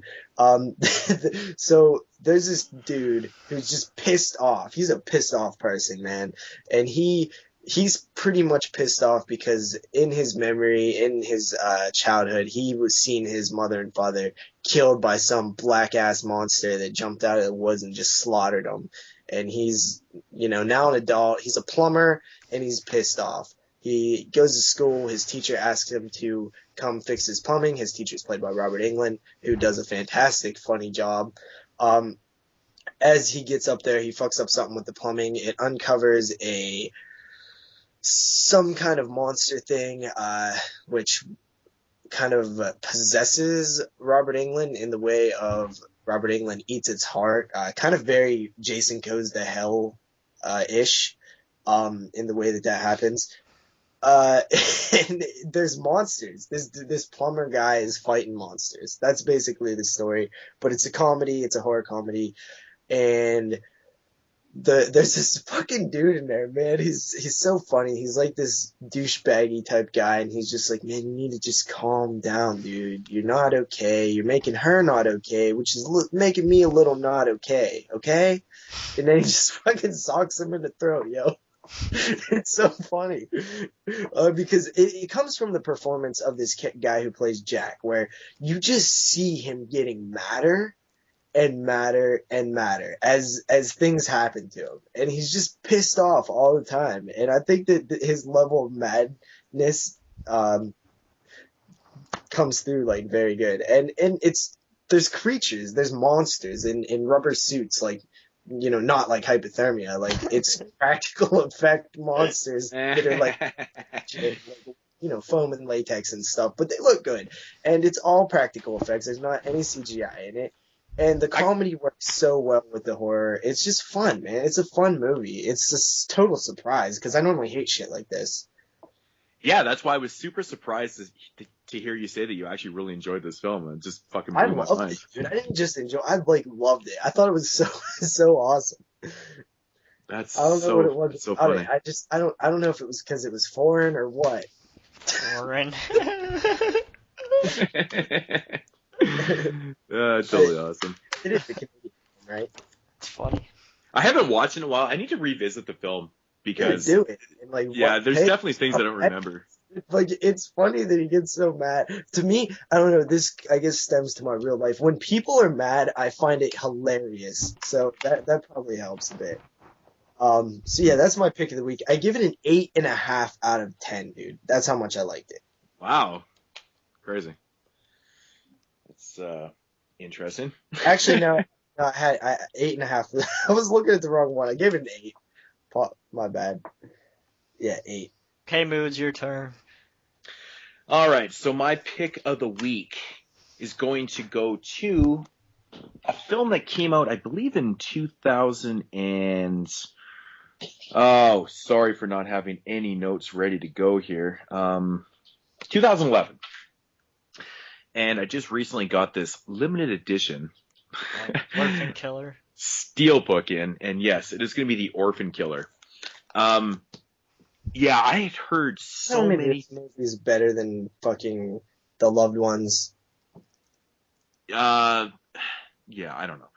I had a lot of fucking fun with this movie, man. It's crazy, dude. Yeah, I'd heard so many mixed reviews on this movie. I'd heard people say that they fucking hated it, and it was their favorite movie of that year or whatnot. And I had to check it out because I kept hearing it was like so extreme that the gore effects are insane. And so finally checked it out because the DVD for some reason was just gone, non-existent. I'm glad I didn't pick up the Blu-ray because they put out this awesome ass steelbook. But anyways, getting into the story of this one, it's pretty mild. The story is, the way this movie's, you know, kind of structured is very weird. It's probably not the best told story. And, you know, and it's just weird. You got to kind of see it for yourself. But anyways, what happens is there's like a home invasion, and the parents of these two kids are killed off. And what they are, they're, you know, basically sent off to this orphanage where, you know, the little boy, Wait a minute, do they kill kids in this movie? No. Fucker. It's called The Orphan Killer. Are you serious? You ain't even gonna kill any kids? Because you already missed the point. He's sent to an orphanage, right? Anyways, yeah, I get as it. a kid, he's like, he starts going fucking nuts. He starts doing crazy ass shit in this orphanage and whatnot. But anyways, him and his sister are at this orphanage, and his sister ends up getting adopted and stuff, and he's really fucking pissed off. He's pissed off because he's stuck at the orphanage, and basically, when he grows up and pissed off.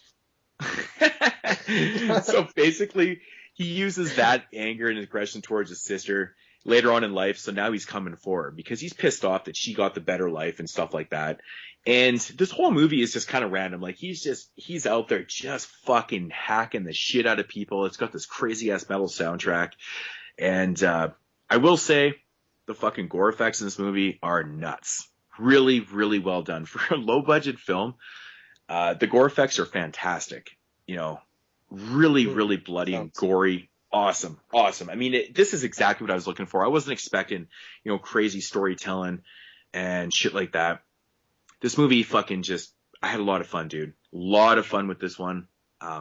Yeah, it's exactly what I wanted from it. So highly recommend it. It was awesome. And, you know, I kept hearing that the killer was, he was basically like kind of like this asthmatic fucking, Yeah, I remember hearing breathing that too. I've heavy. actually heard this one a lot. And I didn't really see. I mean, the breathing, yeah, was there and stuff. And I guess That's to me that sounds like something that somebody was joking, like was being all funny and was like, oh, it sounds like he has asthma, and then everybody kind of just piled on and like kept using it, and then it kind of just got everywhere. Sounds like one of those situations. It could have been, man. But yeah, so anyways, he goes on this crazy fucking murdering rampage, just killing everybody. Great kills. And he finally captures his sister, brings her back to this, his lair or whatever. And he starts to like torture. It kind of turns into like a slasher, almost like torture film. Dude's torturing his sister. That's not cool. Yeah, it's fucking brutal, man. But it's like the gore effects and the blood, like it's painful to watch, man. It's really good. Mixed in with this really heavy metal soundtrack that, I don't know. Now, I guess not everybody would really appreciate brutal it, if his sister was still a kid. No, his sister in this movie is fucking super hot, and yeah, you get to see her boobies and everything. But I had a lot of fun with this movie. What would not be I thought cool it was a fun. if she was a kid. I think it runs. Yeah, it's about 83 minutes, so it's not overly long. It kind of gets into it, and it's really kind of high paced too. Like seems like there's a lot of kills, every few minutes and stuff like that. So I don't know. I recommend it. I know everyone doesn't love this one. It's definitely not for everybody. If you're not a fan of slasher films or even heavy metal music, I probably would not recommend this. Yeah, I know they played that up a lot, was the music. That's how I actually found out about it. Yeah. Somehow, I don't know, I forget, it had something to do with the music on it or something, but it's definitely one that's been on my radar. I don't really care for heavy metal music at all, but I don't think, it doesn't necessarily bother me either. In my opinion, it doesn't take away from it at all. It kind of adds to it. I can look past shit like that. Because the way the story's told, it's so random, this backstory, it kind of develops through the film. But as he's like randomly killing people, you kind of learn about the story and stuff. So the metal, it doesn't really take anything away from the film to me. I mean, if you're looking for a movie that has a formulaic structure, of storytelling to it, this isn't for you then. Stay the fuck away from it. Yeah. But if you're going to take it for what it is as a fucking brutal slasher with lots of good gore effects, I wouldn't say it's like on some next level shit, but it's really, really good, man. There's some fucking awesome scenes in this, I will admit. For sure. Check it out. Definitely been on my radar. I'll check it out. I'll definitely check it out. You seen that one, Jeremy? I have not, but I know about it. I'm going to rate the entire release because I picked up the steelbook. It's a fantastic fucking steelbook. If you guys, I have not done a video for this. I haven't showed it off. I know Andrew's done a video. Andrew Ballon has done a video for this. I believe he was actually the first one on YouTube. So anyways, that's the steelbook. Check that out. And it comes with the soundtrack. So, if you're into heavy metal music. Yeah, they definitely played up the music. I remember that. Because I remember the soundtrack thing when it was hot. Yeah, okay. What did you rate that? If I had to rate this whole thing, I'd give it 8 out of 10. I like the whole package. I like everything. I love the movie. I thought it was fantastic. It has replay value for me. Especially, it's one of those movies that you can throw on with your buddies because you don't really need to know a lot about the story. It's more about watching the kills and just what you're fucking visually seeing, I think it's great, man. All right. Yeah, so the pick of the weeks, we got Trick or Treat, man. I think that's the pick of the month, man. I love that movie. Moodz with the Orphan Killer, and then, of course, me with Jack Brooks, which I probably didn't sell it good enough. I think people should check it out. It's cool. All right. Go ahead, Jeremy. All right, so we're now going to move on to a discussion of a film that we all watch. So every week from now on, we're going to be watching one film, and we're going to be discussing that in more depth than, films that we talked about and what we watched. So today we'll be talking about the I know it got shot in 2012, but released in 2013, and that's Brandon Cronenberg's directorial debut. Son of David Cronenberg directorial debut of AntiViral, which is made in the foreign land of Canada. I was just gonna say you forgot to say it really? Foreign to you guys, dude. Brandon Cronenberg. Oh yeah, David Cronenberg is Canadian. That's right. Oh, I was waiting to throw that joke in there, man. Come on. But that's awesome. AntiViral would have been my pick of the week if it wasn't the movie of the week, so that should probably tell you my opinion about the movie already. But pretty much the movie, I guess we could give a synopsis. Pretty much the movie is about a character. What the fuck is his name? I should probably have fucking notes. His name should be Casper. His name is Sid. His name is Sid March. Sid March. He's really pale, man. who's played by Caleb Landry Jones, who did an awesome fucking job in this movie. I thought he was. I do agree. He was pretty. He was awesome. really fucking awesome in this His movie. look just worked for it too, man. Yeah. So, movie's pretty much about this futuristic world who is obsessed with celebrities, and everybody in the world wants to have some part of celebrity in them. So they go even crazy enough to, whenever these celebrities get sick, these big companies come and take a sample of the celebrity's virus, pretty much, and they inject it into and they copyright it to where it can't be. It's like your DVD that's copy protected. That's the virus. Yeah, so they inject the virus into the person, so you pretty much have the same virus that your favorite celebrity has, and they sell celebrity meat and shit like that. Yeah, the meat was very kind of disturbing to me. They take what they do is they take cells from the muscles of the celebrity, and then they somehow take the formula and turn it into some kind of gray steak thing, and it's fucking gross, dude. And people love it. They want to eat it. The fucking meat looks so awful. It was so fucking awful. The scene where he's eating a steak, later on in the film, I was like, oh god, that just looked horrible, man. And another thing I think we should say is it's not a main part of the film, the whole steak thing. It's just something that's there. There's a few things that just gives a good description of how obsessed with these celebrities they are, and that's one of the things. It's not a huge part of the film. It's very subtle. It's just two scenes where they're talking about this steak, and but it stands out. It stands out. But anyway, Sid ejects himself with all these viruses and sells them on the black market to this guy who owns the He's pirating these viruses. He's breaking copy protection. He's transferring them from his body to to a machine which he has stolen and is using illegally. This company he works for, he gets the viruses there. He transfers them through his body, infecting himself, and he is selling them to people. Right? Correct. And so one day he gets this call that he has to go inject this virus from one of these celebrities that he kind of idolizes a little bit. And he goes... If I'm not mistaken, I don't think it really... Does it really show that he idolizes her, though? Well, in the beginning of the movie, her picture's up on the screen, and he's looking at her and talking about how beautiful she is. But anyway, I think it's also because she was in the news so much, and she was the most popular celebrity at the time that people wanted to be in touch with too. I don't think it was so much himself that he was obsessed with her. It was the fact that she was bringing in the most business for them. It kind of was in the end. It's just he didn't lead it on at first. It's kind of one of those dilemmas where is he really just as bad as everybody else, or is he kind of putting on a front, or is he not putting on a front? Is he actually you know what I mean? I kind of took it that he was really kind of money hungry.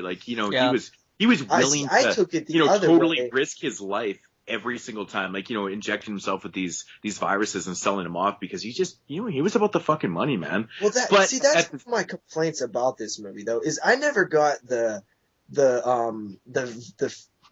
never really got across on what he, how rich was he getting off of this? They never really. Well, because the movie's shown not that why long. Was that. I don't think it's actually the point of it. I think that's just how I took it, though. Yeah. He was about the money. You can tell that he was interested in what he was doing, or else he wouldn't be doing it. But I think it was, about getting that money and stuff. But I don't think it was a major issue in the film. Didn't need to be there. So anyway, you learn. Oh, go ahead, JP. The thing is, the stuff that he's doing in order to get the money, it's super dangerous and it's super illegal. And I think in order to make it seem reasonable for this guy to be doing this, you have to show us what he's getting out of it. And I think they fail to do that. They don't really, to me, it didn't seem worth it. And if you're just saying it's because he wants money, that's not good enough for me. You have to show me like why he wants the money, or show me, how much money he's getting, or give me a reason why it all makes it worthwhile. Now when I think about it, you do make a very valid point. I mean, yeah, they really don't make. I mean, I never thought of it like that. I just kind of took it for what it was, and I never looked at it, one step up like that. But that is a very valid point, though, because he doesn't get anything out of it except for the shit beaten out of him. Yeah, and that was one of the main things that was bugging me. I'm just like, why is this guy doing this? Because if it is just for money, that's not good enough reason for me. You have to show me more of like why he's putting his life on the line and doing this crazy shit. What's in it for him? But yeah, I mean, go ahead with the. All right, so he goes and injects this virus of this, this chick that he kind of idolizes, and we find out that she has this life-threatening illness that is actually puts it in his body. After he puts it in his body, so this illness is like the hottest illness on the market right now, because it's not. I don't think it's for sale yet or anything like that, but he has it in his body. So everybody wants to have, this part of this actress.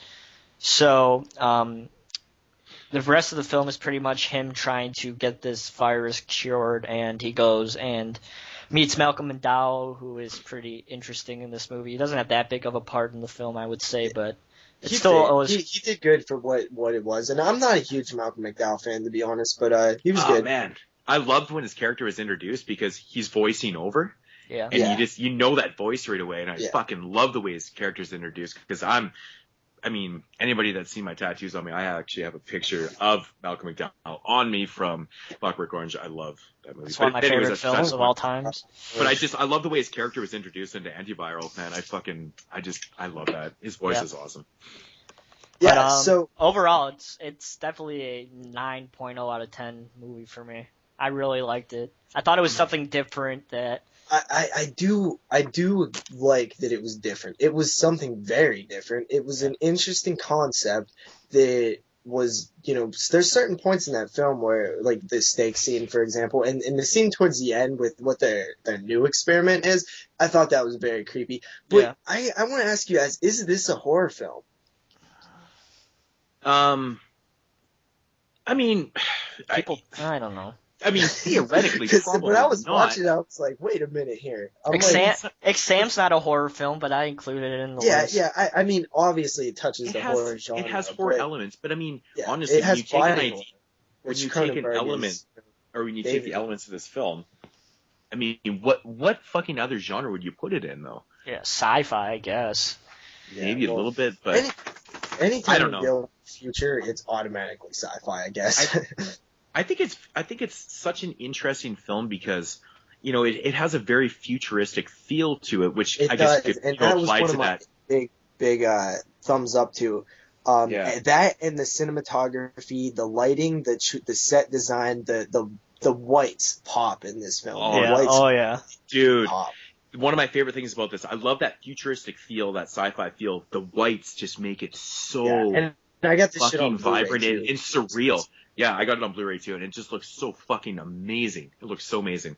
Now, the interesting thing about this movie for me is that it's, to me, the way I interpret this film, it's almost like a character study on humanity. Yeah. Like, what the fuck is wrong with people? It's like Spring Breakers. It's like Spring Breakers. There's tons of social commentary with the whole obsession thing, but my main problem with that was the whole message behind it is, people shouldn't be obsessed with people. Yeah, I already knew that. That's my whole thing, kind of. I kind of already knew the message, but I do like the journey and how it's shown to us. I don't think the message really matters. It's just basically. We all know that people are obsessed with celebrities already. We already know this going into it. It's just when you physically see this and get to a point where we're willing to inject ourselves with viruses that could potentially, because you don't fucking know, it could potentially be super, unhealthy and maybe result in death. And that's kind of what it's getting early on in the film where this dude wants some form of herpes. his celebrity, like the person he's obsessed with has. And the seeing how it's played out and how he decides where he wants it, because it's a big deal to him. Like where he's gonna put it is kind of a big deal, and that scene just is the perfect. If you want to show one scene to kind of say what this film's all about, that's the scene you would show. You know what I mean? The scene where at the beginning where the dude wants the herpes put on his lip. Yeah. And they're kind of talking about it, and he's like, well, if she, most people get it on her left side because that's where she would kiss you. And he's the look on his face when he's like, yeah, that's why, it has to be there. Like he's so into it, and he cares so much about this thing. It's creepy as hell. It's weird. Yeah. And there are people who are extremely obsessed with people. Yeah. They're just people in the end, and that's kind of the thing behind this is I just find it sad. It's almost like a tragic story of how humanity is not happy with themselves, and they have to have some part of some celebrity or someone else inside them to make them feel better. It's such a fucking sad concept when you really think about it. Like, what the fuck is wrong with everybody? Like, we just can't live our lives normally and just, go on with our everyday lives and be happy. We need to obsess and be about, having literally someone else inside you. I mean, the movie kind of dwells on a little bit of cannibalism. They make a comment on there or in the film about, is this not cannibalism? And I was, eating the steaks and stuff. Just very briefly thrown out there. It wasn't like, that's what I kind of like about this one too. Everything's not straight up shown to you, spelled out for you, and really in your face. But at the same time, I think it kind of hurts it in a little bit also, because I think that some of it might be a little too, I don't want to call it bad filmmaking because it's not. It's just I don't know if his storytelling is, for a film like this it works, but I'm not sure if the guy has like the greatest storytelling ability. I kind of disagree, man. I think his first movie, kind of a fucking break. Yeah, but it's not even that though. You can't just like judge a movie by it's only his first movie, so you kind of have to judge Steven Spielberg's first movie was probably right? asshole. I think there's some things in the film that don't need to be explained, though. Like, you just kind of, I do agree with most films, and I do agree with this film, too. I just think that there's I think he might have took it a little bit too far. And I don't know if it was by choice or by fault in his ability. Are you talking about, like the actual end of the film? No, I like the end of the film. I just mean, like, going from scene to scene. Like, sometimes I just felt like it didn't flow perfect. Huh. Interesting. Yeah, I don't know. I've watched this movie twice now, and I really don't have a lot of problems with it. I really like the way it's done. Yeah, I like it a lot. I like the transitions in the film, and I just think it's so everything, There's no doubt that he is talented at visually telling a story, though. Well, he's very much like his father. I mean, honestly, an idea like this could only come from a Cronenberg family. Yeah. I mean, if you've seen any earlier David Cronenberg films, they're so fucking bizarre. Crash. Crash is one of the weirdest ideas. But, like, this movie just fits in along those lines. It's just, where does it fit into? What genre does this fit into? That's why I have my Cronenberg films in the fucking horror section, because it's kind of like David Lynch films though too. They're just weird, different concepts, very unique, and that's what I really liked about this. But visually, I could not get over how beautiful this movie was. Yeah, he did a great job with this. I mean, here's kind of an example of what I was saying. There's a scene where he's talking to this chick and she's like bleeding out of her mouth, and she's like, has the bleeding out of your mouth started yet? I wasn't sure like who the hell that chick was at first. Yeah. You know what I mean? And it just feels like there's certain minor little things where it's like, I think if you just explain a little bit here and there, not everything, because I love the fact that it's not it doesn't spell out everything, but I just think a little bit more would have helped the flow of the film. I don't know. I think things like that, they're so minuscule in the flow of the film, it doesn't really matter. It's more about the other part of the film. Like, there's little minor characters and stuff. Whatever. Yeah, That's just the way I take it, though, I guess. Even the coworkers are like nonstop talking about like gossiping, and it's just like it's sickening. It's you just are like, I don't want to be around these people. You can just feel it. Like it's sad. Like you said, it's just sad to see the like humanity look like that. And I think that one of the main like awesome things about this movie is the guy, I forget what you said his name was, but the actor, man, he looks perfect for like his just whole like his body pops on the white backgrounds. Yeah. Like his body fits in this movie, man. It's crazy. Mm-hmm. He's like pale and has freckles and red hair. And he was so good in this film. Like when he was waking up in the mornings and he just looked physically so out of it. Oh yeah. So gone and sick and gross. Gross. And like, I just love the fact when he pulls off the little back part of the fridge and he puts that vial in there, the one that fucked up his machine and stuff. Mm-hmm. I'm just like, I just love that part, man. I thought it was so fucking cool. I'm just like, hiding it. Great movie. And hold up. Also, what the hell was up with, how they would morph the virus? Like the virus has a face and shit? That was fucking weird. I didn't know what the hell. It was just like a weird concept. You know what I mean? Well, because that was the way that they could, kind of, I don't know. Identify the virus. Yeah, it was just a weird idea, that like it's just something that who would think of that? Cronenberg, I guess. You know what I mean? The face basically was the visual of how they were, making the virus so it wasn't harmful to the clients. So basically when they were, fucking around with the machines and stuff, when it gets to a certain point, that means that it's not like harmful. They can alter the virus to be sellable and stuff. That's I thought what they was doing was they was altering to where they couldn't. I thought that's how they wasn't able to copy, like how they wasn't able to transfer the virus because they morph it and make it untransferable, like uncopyable. I thought that's what they was doing with that. I think that might have been part of it too, but I think it had something to do with the way they were altering it so that it was actually safe too. I think that was part of it. I could be wrong. What did you guys like most about this? What really grabbed you? Because I enjoyed it, but I didn't enjoy it nearly as much as you two. The thing it was different. It was an original story, okay? All you see today is bullshit. Same fucking story again and again and again and again. At least this was something different and original. I mean, yeah, that's definitely part of it. Original was good, but for me, everybody knows me as a person that loves a visual and, kind of like an atmospheric film. This one, I love the futuristic feel to it. I love the colors. I love the way it was shot. I love how it was so well fucking acted. And the idea, obviously, it just totally makes it, though. It's just so weird.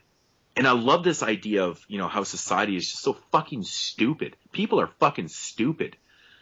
Like, why would you ever think of this? Would you want to inject yourself with this? No. But, because we're normal. But people are really into this type of shit. I love the idea. It's great. It's really fantastic. Good. All right. So I would rate this film, though. Honestly, I mean, I liked it. I thought it was good. But there's just things that kind of bug me about it, like little things that I just can't give it a super high score. You are such a fucking nitpicker. Yeah, seriously, JP. Still though, I mean, why do you watch? I don't think that you guys actually say that the storytelling is like great. Do you really believe that? Yeah, I don't think there's anything wrong with the way the story is told at all. Visually, there's nothing wrong with it. I don't think the way the story is told. I just don't think that it's sound. It's not. I don't think it was completely thought out well enough. But the thing is, if you start getting into like all the the crazy logistics of the story and stuff like that, don't you think it might take away from the actual full circle of the film? I mean, I kind of like that you have to think a little bit about this and actually kind of interpret it. I like that though. It doesn't have to be. Films that are fucking spoon-fed to you, like a film like this should not be spoon-fed to you. No way. Because it's I agree. It's very, very unique, and like you kind of, I like how Brandon, kept it open for a little bit of interpretation. You have to think about things, take it for how it is and what he's showing you.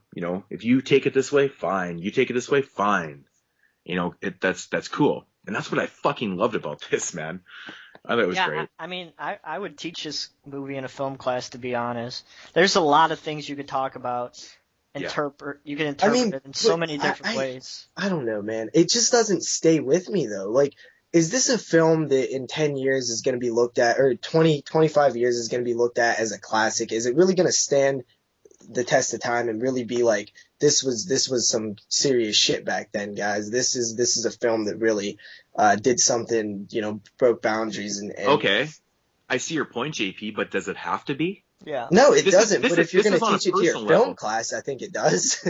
Well, I mean, that's not true. My teacher fucking showed me Ravenous. Come on, that movie isn't Never fucking. Seen it. See, it's a cannibal movie. That's a good example of a film that's totally unappreciated. Yeah. Underappreciated, man. That movie's great. But I mean, I don't know. If I had to rate AntiViral, I give it 9 out of 10. Yeah. Also. Really? I gave it a 7 out of 10. I wish that I think honestly it could have probably been cut down. I mean, this movie almost runs 2 hours. You could probably could have made it about 100 minutes. It sticks with me though, dude. It's kind of like it is 100 minutes. Moodz. It's an hour and 45 minutes. It's 100 minutes. 105 honestly, minutes. It didn't feel that long to me, but it's just something that I kind of did. I did think about it the next day, and I'm like, like what did he mean by this, and like what did that? Which is good. Any film that could do that is awesome. But at the end of the day, I looked at it like, yeah, it had some interesting ideas. I like the whole meat thing and the obsession thing, but it doesn't stick with me. It's not a film that I'm gonna revisit all the time, or it's not something that I think I have to show people. Okay, well that's just your view. It's your opinion. I mean, personally, I think this Obviously, was like when I first watched this. Our opinions. It actually, well, no, totally. That's exactly what we're doing here. But I mean, me personally, this movie really stuck to me. Hello, was that a ring? Yeah. But anyways, like this movie totally stuck with me, and I don't know. I just I have really no issues with it, to be honest. I don't think JP's on with us. No, anymore. I'm here. Okay. Yeah, I think it really does because it's just so fucking unique and weird. It's such a weird idea that all Cronenberg's movies stick with me. It is. His father's films, and I can see Brandon going along in his steps and just creating even more films just like his father. So. Yep. I mean, it is a weird idea, and it's cool, but I mean, is it really like that awesome of an idea though? I mean, we all know that obsessing over something is bad. Is it? It's not even the fact that you're obsessed obsessed over the something. Pittsburgh Steelers winning 6 Super Bowls. That doesn't mean jack shit. It's not even the fact that it's just what they're obsessing over. Injecting yourself with viruses from your it's such a but that poses another question though. I mean, is that even like realistic? Is that like, I don't think anything will ever get that crazy. Yeah, but the feel of the film isn't. I mean, it has a futuristic feel to it. So like any type of sci-fi films that you watch, are they really realistic? Because if they're set in the future, is it realistic? Because we don't know. Yeah. Well, that doesn't really matter, motherfucker. But look, so dude, it's as simple as turning the ringer off. I did, but it turned back on somehow. Okay. But no, listen. So okay, it is a great movie visually. It's a great movie atmospherically. I totally agree with that. With the it really does have this weird, odd, futuristic feel to it that I don't think I ever really felt before. But I honestly, just the main story to me is not that cool. It's pretty interesting, but it's not, I don't see it as cool as you guys do. And I think that's what my main problem is with it. But I could be, completely in the minority, which is fine. It's just, that's my thing with it, is I don't really feel that the story is as cool as maybe you guys do. All right. So okay. That's your opinion. Acceptable. All right. So move on. Go ahead, Moodz. I still liked it though. Don't turn us into like a Hellraiser thing. No. What have we got? I gave it a 9.5, or no, I gave it a 9 out of 10. Yeah, Jeremy, and I gave it a 9? 7. Yeah. Okay. 9. Okay, All cool. right, so we're gonna move into the final segment now, and it shouldn't be that long. I know we've been talking for 2 hours already, so we're going to go to JP with the horror news. So go ahead, JP. Okay, so first up, the first little piece of news is that From Dusk Till Dawn is now a TV show. It's going to be airing on this new network called the El Rey Network. It's supposed to debut later this month, I think. It's supposed to premiere. It's actually filming right now, I believe, and it's supposed to premiere in the first quarter of 2010 episodes, and it's starring that dude from that 70s show, the Fez. He's going to be in it. And I think Robert Rodriguez has something to do with it, but I read a little bit about the story, and it's pretty much a remake. What do you guys think about that? I really don't give a shit. I'm not a huge fan of those movies, so... Moodz? Okay, I think I missed something at the beginning. What movie was it? It's From Dusk Till Dawn, a TV series. Oh, yeah, from the TV series. Okay. Yeah, honestly... I'm a little confused on all these fucking movies turning into TV series. Well, that actually was going to be my next question. I was going to ask you guys, is taking the franchise to a TV series the new remake? Is that what's going on right now? Honestly, I wouldn't say if it's the new remake, but it definitely is becoming more prolific. Yeah. In today's world. I mean, holy fuck, Bates Motel, we got fucking all these shows coming out. Getting back to the Dusk Till Dawn one, I personally love the first film. I think it's fantastic. The second movie's kind of like a remake of the first one. It's kind of weird, just set in a bank, different.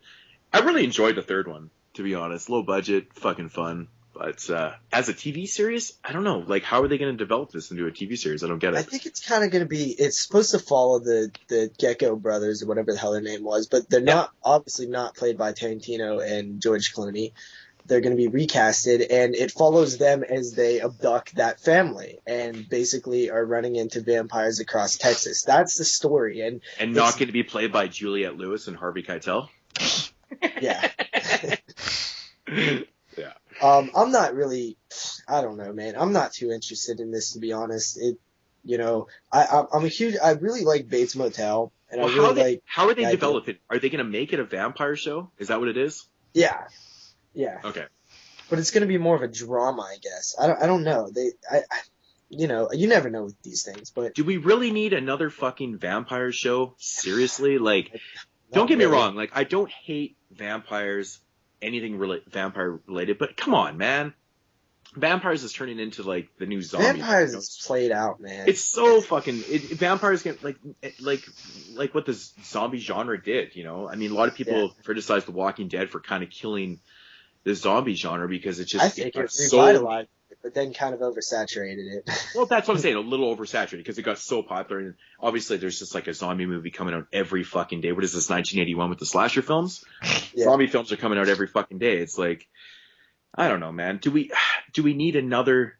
I mean, True Blood just ended. Do we need another fucking vampire show? I don't know. The thing is, dude, the vampires, there's no new mythology. There's nothing new for the vampires. Like, let the right Unless, one of course, you change it. Yeah, but Let the Right One In is about the best vampire film I think we'll see for a little while. Yes, and we're talking about the original one, right? Yeah, not Let Me In, Let the Right One In. Okay, I just wanted to clarify that just in case you were, totally. All right, next. WolfMan, NBC, 13 episodes. It's going to be a TV show. Cool. Yeah, so that's really? What I'm saying. The WolfMan? Okay, so what's the premise behind this? I don't know. I think it's the same as the WolfMan's been for fucking ever. They're not actually changing the story at all. It's just going to be that story. I have no idea. You know what? I would love to see a good telling of the Wolfman story, but I don't know if this is going to be it. I might check this out actually, because I think that if done right, it could be cool. But damn well there's going to be tons of CGI transformations. Well, of course, man. This isn't going to be fucking American Werewolf in London TV series. Yeah. All right, moving on. Eli Roth is producing a TV show for the History Channel called The Lost Years. And this is supposed to follow Jesus, Jesus, through his early life, 13 years old to like 30, follow his life as he is a exorcist. Sounds right, I know, but it's Eli. I wish we had sound effects right now, man. Crickets would have been perfect. But dude, input cricket sound. Jesus, Jesus, what? Is exorcising demons, dude? Oh my god! Dude, wait, news? You know what's I even love funnier? the news. I love the news. It's on the History Channel. What? You don't find that? Yeah, it's on the History Channel because that's real. Dude, the History Channel is really blurring the lines between. I thought the History Channel was factual information. I know, just like ancient aliens, right? Yeah, exactly. This is ridiculous. Moving on, we have Legion. You guys familiar with that? Yeah. Came on like 2010. I've not seen it. I've heard bad things. But anyway, it's going to be a TV show on the Sci-Fi Channel called Dominion. That's crickets need to go. I'm actually going to cancel my cable just because of all the new shows that are Dude, you take a subpar movie that nobody really liked and you turn it into a TV show on the Sci-Fi Channel. There we go. Thank you, Bonnie and Clyde. That was the perfect time for that. Okay, moving on to some better news. Hey, are you guys familiar with a series of books called Scary Stories to Tell in the Dark? Yes. Yeah? Yep. Okay, I actually grabbed one of these when I was in elementary school, and I loved it. It was so cool. They were actually kind of chilling, haunting, little anthology-style book. Christopher Glover's coming in the music box. Hell yeah. Sorry. Okay. And they were cool. Anyway, this is going to be turned into a film, which I think is a great idea. Hopefully it's like an anthology-style film, but who knows? It should be cool, though. I like that idea. I forget who's involved with it, but it should be cool. Nobody has opinions on that? No. Okay. Crickets. Next up, we have the announcement. I don't even know if it's an announcement. Child's Play 7, or Curse of Chucky 2, or Revenge of Chucky, or Chucky's Resurrection, or whatever cliche title they're going to throw next to it. I liked Curse of Chucky a lot. Now the thing, everybody's like, okay, Child's Play 7, it's happening, it's a go, it's happening, but that's not true. The only thing that happened was Don Mancini tweeted, for those asking about the ending of Curse of Chucky, it will all be explained in Child's Play 7. That's all that we've gotten. There's no green light. No studio has announced that it's moving forward. It's just Don Mancini announcing that, hey, he's working on a Child's Play 7. So everybody needs to step on the brake a little bit, because there's nothing official happening yet. But Jesus I like the idea. Christ. I was so excited when I heard about this. I know, and I was like, chill out, everybody. It's not, that always happens. People just say that they're working on something, and like that's why there's still a rumor of fucking Phantasm 5 for the past 10 years. Yeah, I know. That's. But I'm sure we'll see it. I'm sure that Child's Play 6 did very good on DVD, because I know everybody was talking about it, and I would love to see another one. And I think this direct-to-video route is actually working, so I would love to see a series of Child's Play films come down the road. What do you guys think? Well, you guys already know my opinion on that. Child's Play is my favorite horror franchise. It's my favorite horror film, so anything Chucky is good for me. So Cool. I'm always down for a new Child's Play film, as long as it doesn't include Glenn or Glenda. Yeah. Or Tiffany even. Honestly, I can handle Tiffany, but the Glenn or Glenda thing, man. I mean, I understand where they're going with that, but give me a fucking break. It was ridiculous.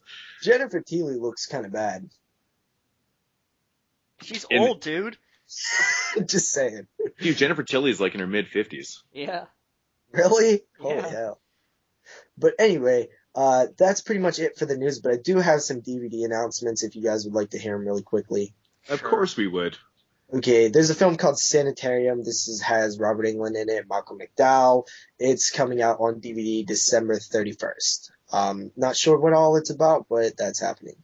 Then we have Carrie, the remake, the second time remake. Oh yeah, it was a piece of shit. You don't even bother. It's video on demand January 3rd and DVD and Blu-ray January 14th. You know, when Carrie premiered the trailer in front of the Evil Dead, me and Moodz both had the same story pretty much. We both looked at our friends and was like, what the hell is that? Because it was like they showed the whole film in the trailer and it didn't look at all awesome. No. It's just it's unnecessary again. Like, really, stop remaking these type of movies. We don't need them. So then we have an announcement from Scream Factory. Good old Scream Factory. I just love Scream Factory. But they announced a film called From Beneath, hitting DVD and Blu-ray March 15th of 2014. It's a newer film, right? That's pretty awesome, man. I was actually quite impressed with, their chiller releases, right? Yeah. Dead Souls, it wasn't, an A+ film. I thought the movie was really good until the end. So I give them props for releasing that. And then they released that, The Five Senses anthology film or whatever it was called. I thought that was... Oh, Cockneys vs. Zombies, yeah, too. That was very cool too. Yeah. Actually one of my favorite zomcoms of all time. I'm actually not gonna lie because that shit was really entertaining, man. I highly recommend it over Shaun of the Dead. I mean, everybody knows my opinions on Shaun of the Dead. I think it's super overrated. I don't find it that hilarious, but Cockneys vs. Zombies, way better.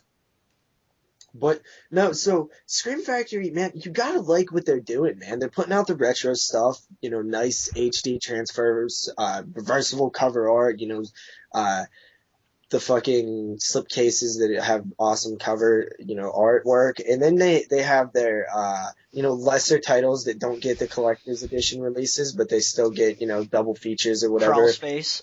Yeah, and then you have the TV stuff that they plan on doing now, the TV tear double features, and then you have the all night marathon things with the 4 lower quality films, and they're jam packing them on to DVD or whatever. And then now you have the newer stuff too, that they're picking up these newer films that need distribution. They're doing just a great job, man. Just a great job. And speaking on those TV tears, Scream Factory, when they first announced those TV tears, they said, if they sell well, they're going to keep releasing volumes of them. So people, if you're listening out there, when they come out, support Scream Factory, buy these fucking things because I want to see more. I love the old 70s TV films. Oh, yeah. Yeah. I mean, there's so many good TV films from the 70s. He said so. He's selfish. Yeah. So fucking buy this shit. Oh, yeah. No, I 100% agree. I newly discovered Horror Hound magazine. I've always known about it, but I decided to grab a couple older issues on eBay for like $2 a piece. And there's an issue that I was going through that talks about horror on TV throughout like history. And there's so many cool like movies on there that from the 70s and stuff that sound awesome. Sounds like perfect releases for Scream Factory. So yeah, definitely everybody support this stuff. I want to see a ton of these TV movies put on disc, and Scream Factory all the way. Awesome shit there. Yeah, indeed. Yeah, I 100% agree, man. Fucking, they do such a great job. And Whorehounds, great magazine. Yeah, I'm loving that shit. I'm subscribing to that shit. I like it. Do you guys know Rue Morgue? It's a Canadian horror mag. From where is this land of Canada you speak of? So it's a fucking foreign magazine for you guys. Anyways, I highly recommend it. Rue Morgue is fucking fantastic. It has a great little blurb thing in there. It's like, what do they call it? The Coroner's Report. And it's like morbid facts and like true stories and shit. I think it's so fucking funny to read, man. It's hilarious. But really good reviews and stuff. Definitely check out Rue Morgue. Awesome shit. Maybe I will send you guys copies of those, since you guys, it's all foreign to you. Yeah. Anything else, JP? No, that about wraps it up. That's it for the news? That's it for the fucking news? Are you serious? I thought we were just getting going here. We're only 2 hours and 20 minutes into the show. There's a TV series from the 80s, I believe, called Monsters. You guys know this TV show? From the 80s called Monsters. I do not. It's actually, we talked. Was it also known as Perfect Strangers? I have no idea. But it had a really No, come on. it had a really cool like intro to the show, where these monsters in like rubber suits were like gathering around the TV to watch the show called Monsters, which I think it was funny because like the show was about like humans like dealing with the supernatural, but I think the monsters were the humans to the monsters. But anyway, that's beside the point. This show is being released in a 9-disc set for the first time ever, February 25th. You can pre-order on Amazon. Manufactured suggested retail price is $69.99. I actually really remember liking this show. I only seen a handful of episodes, but it's probably worth checking out if you're a fan of these old anthology style shows. Huh. Sounds cool. Is that it? I don't know what the show is, but whatever. Just YouTube it. YouTube the intro, and you'll probably buy it off of that. All right, so that's gonna wrap it up for that's episode. gonna wrap up this week of number. Sorry, JP, you want to close the fucking show? Yeah. So fuck Jeremy, stop being so damn impatient. Is that everything? We're done. Fucking hungry. It's 7:30. Oh shit! It's only 5:30 where I am. So anyway, thanks again everybody for listening to the 22 Shots of Moods and Horror. I'm sorry I'm a little bitch and I'm hungry and I'm fucking speeding everything up. If you want to follow me on YouTube, you can at youtube.com/NESRuler22. If you want to follow JP, you can follow him at youtube.com/doubleshotj. And if you want to follow Moodz, youtube.com/Moodz616. Next week we'll be doing Maniac, right? Yeah. And if you want to see all of us, doing reviews, you can check us out at Body Bags. Yeah. I think it's Body Bags, Bags, right, or whatever. Actually, Moodz will throw a link in the description of the video if you're watching it on YouTube. And I will. One last thing. Sorry for all of the pauses and dogs barking this episode. I kind of had some shit going on at the house right now, so sorry for that. We'll clean it up a bit next time. Yeah. So that should be it for everybody, and we shall talk to you guys again next Saturday with a third episode of the 22 Shots of Moods and Horror podcast. So talk to you guys soon.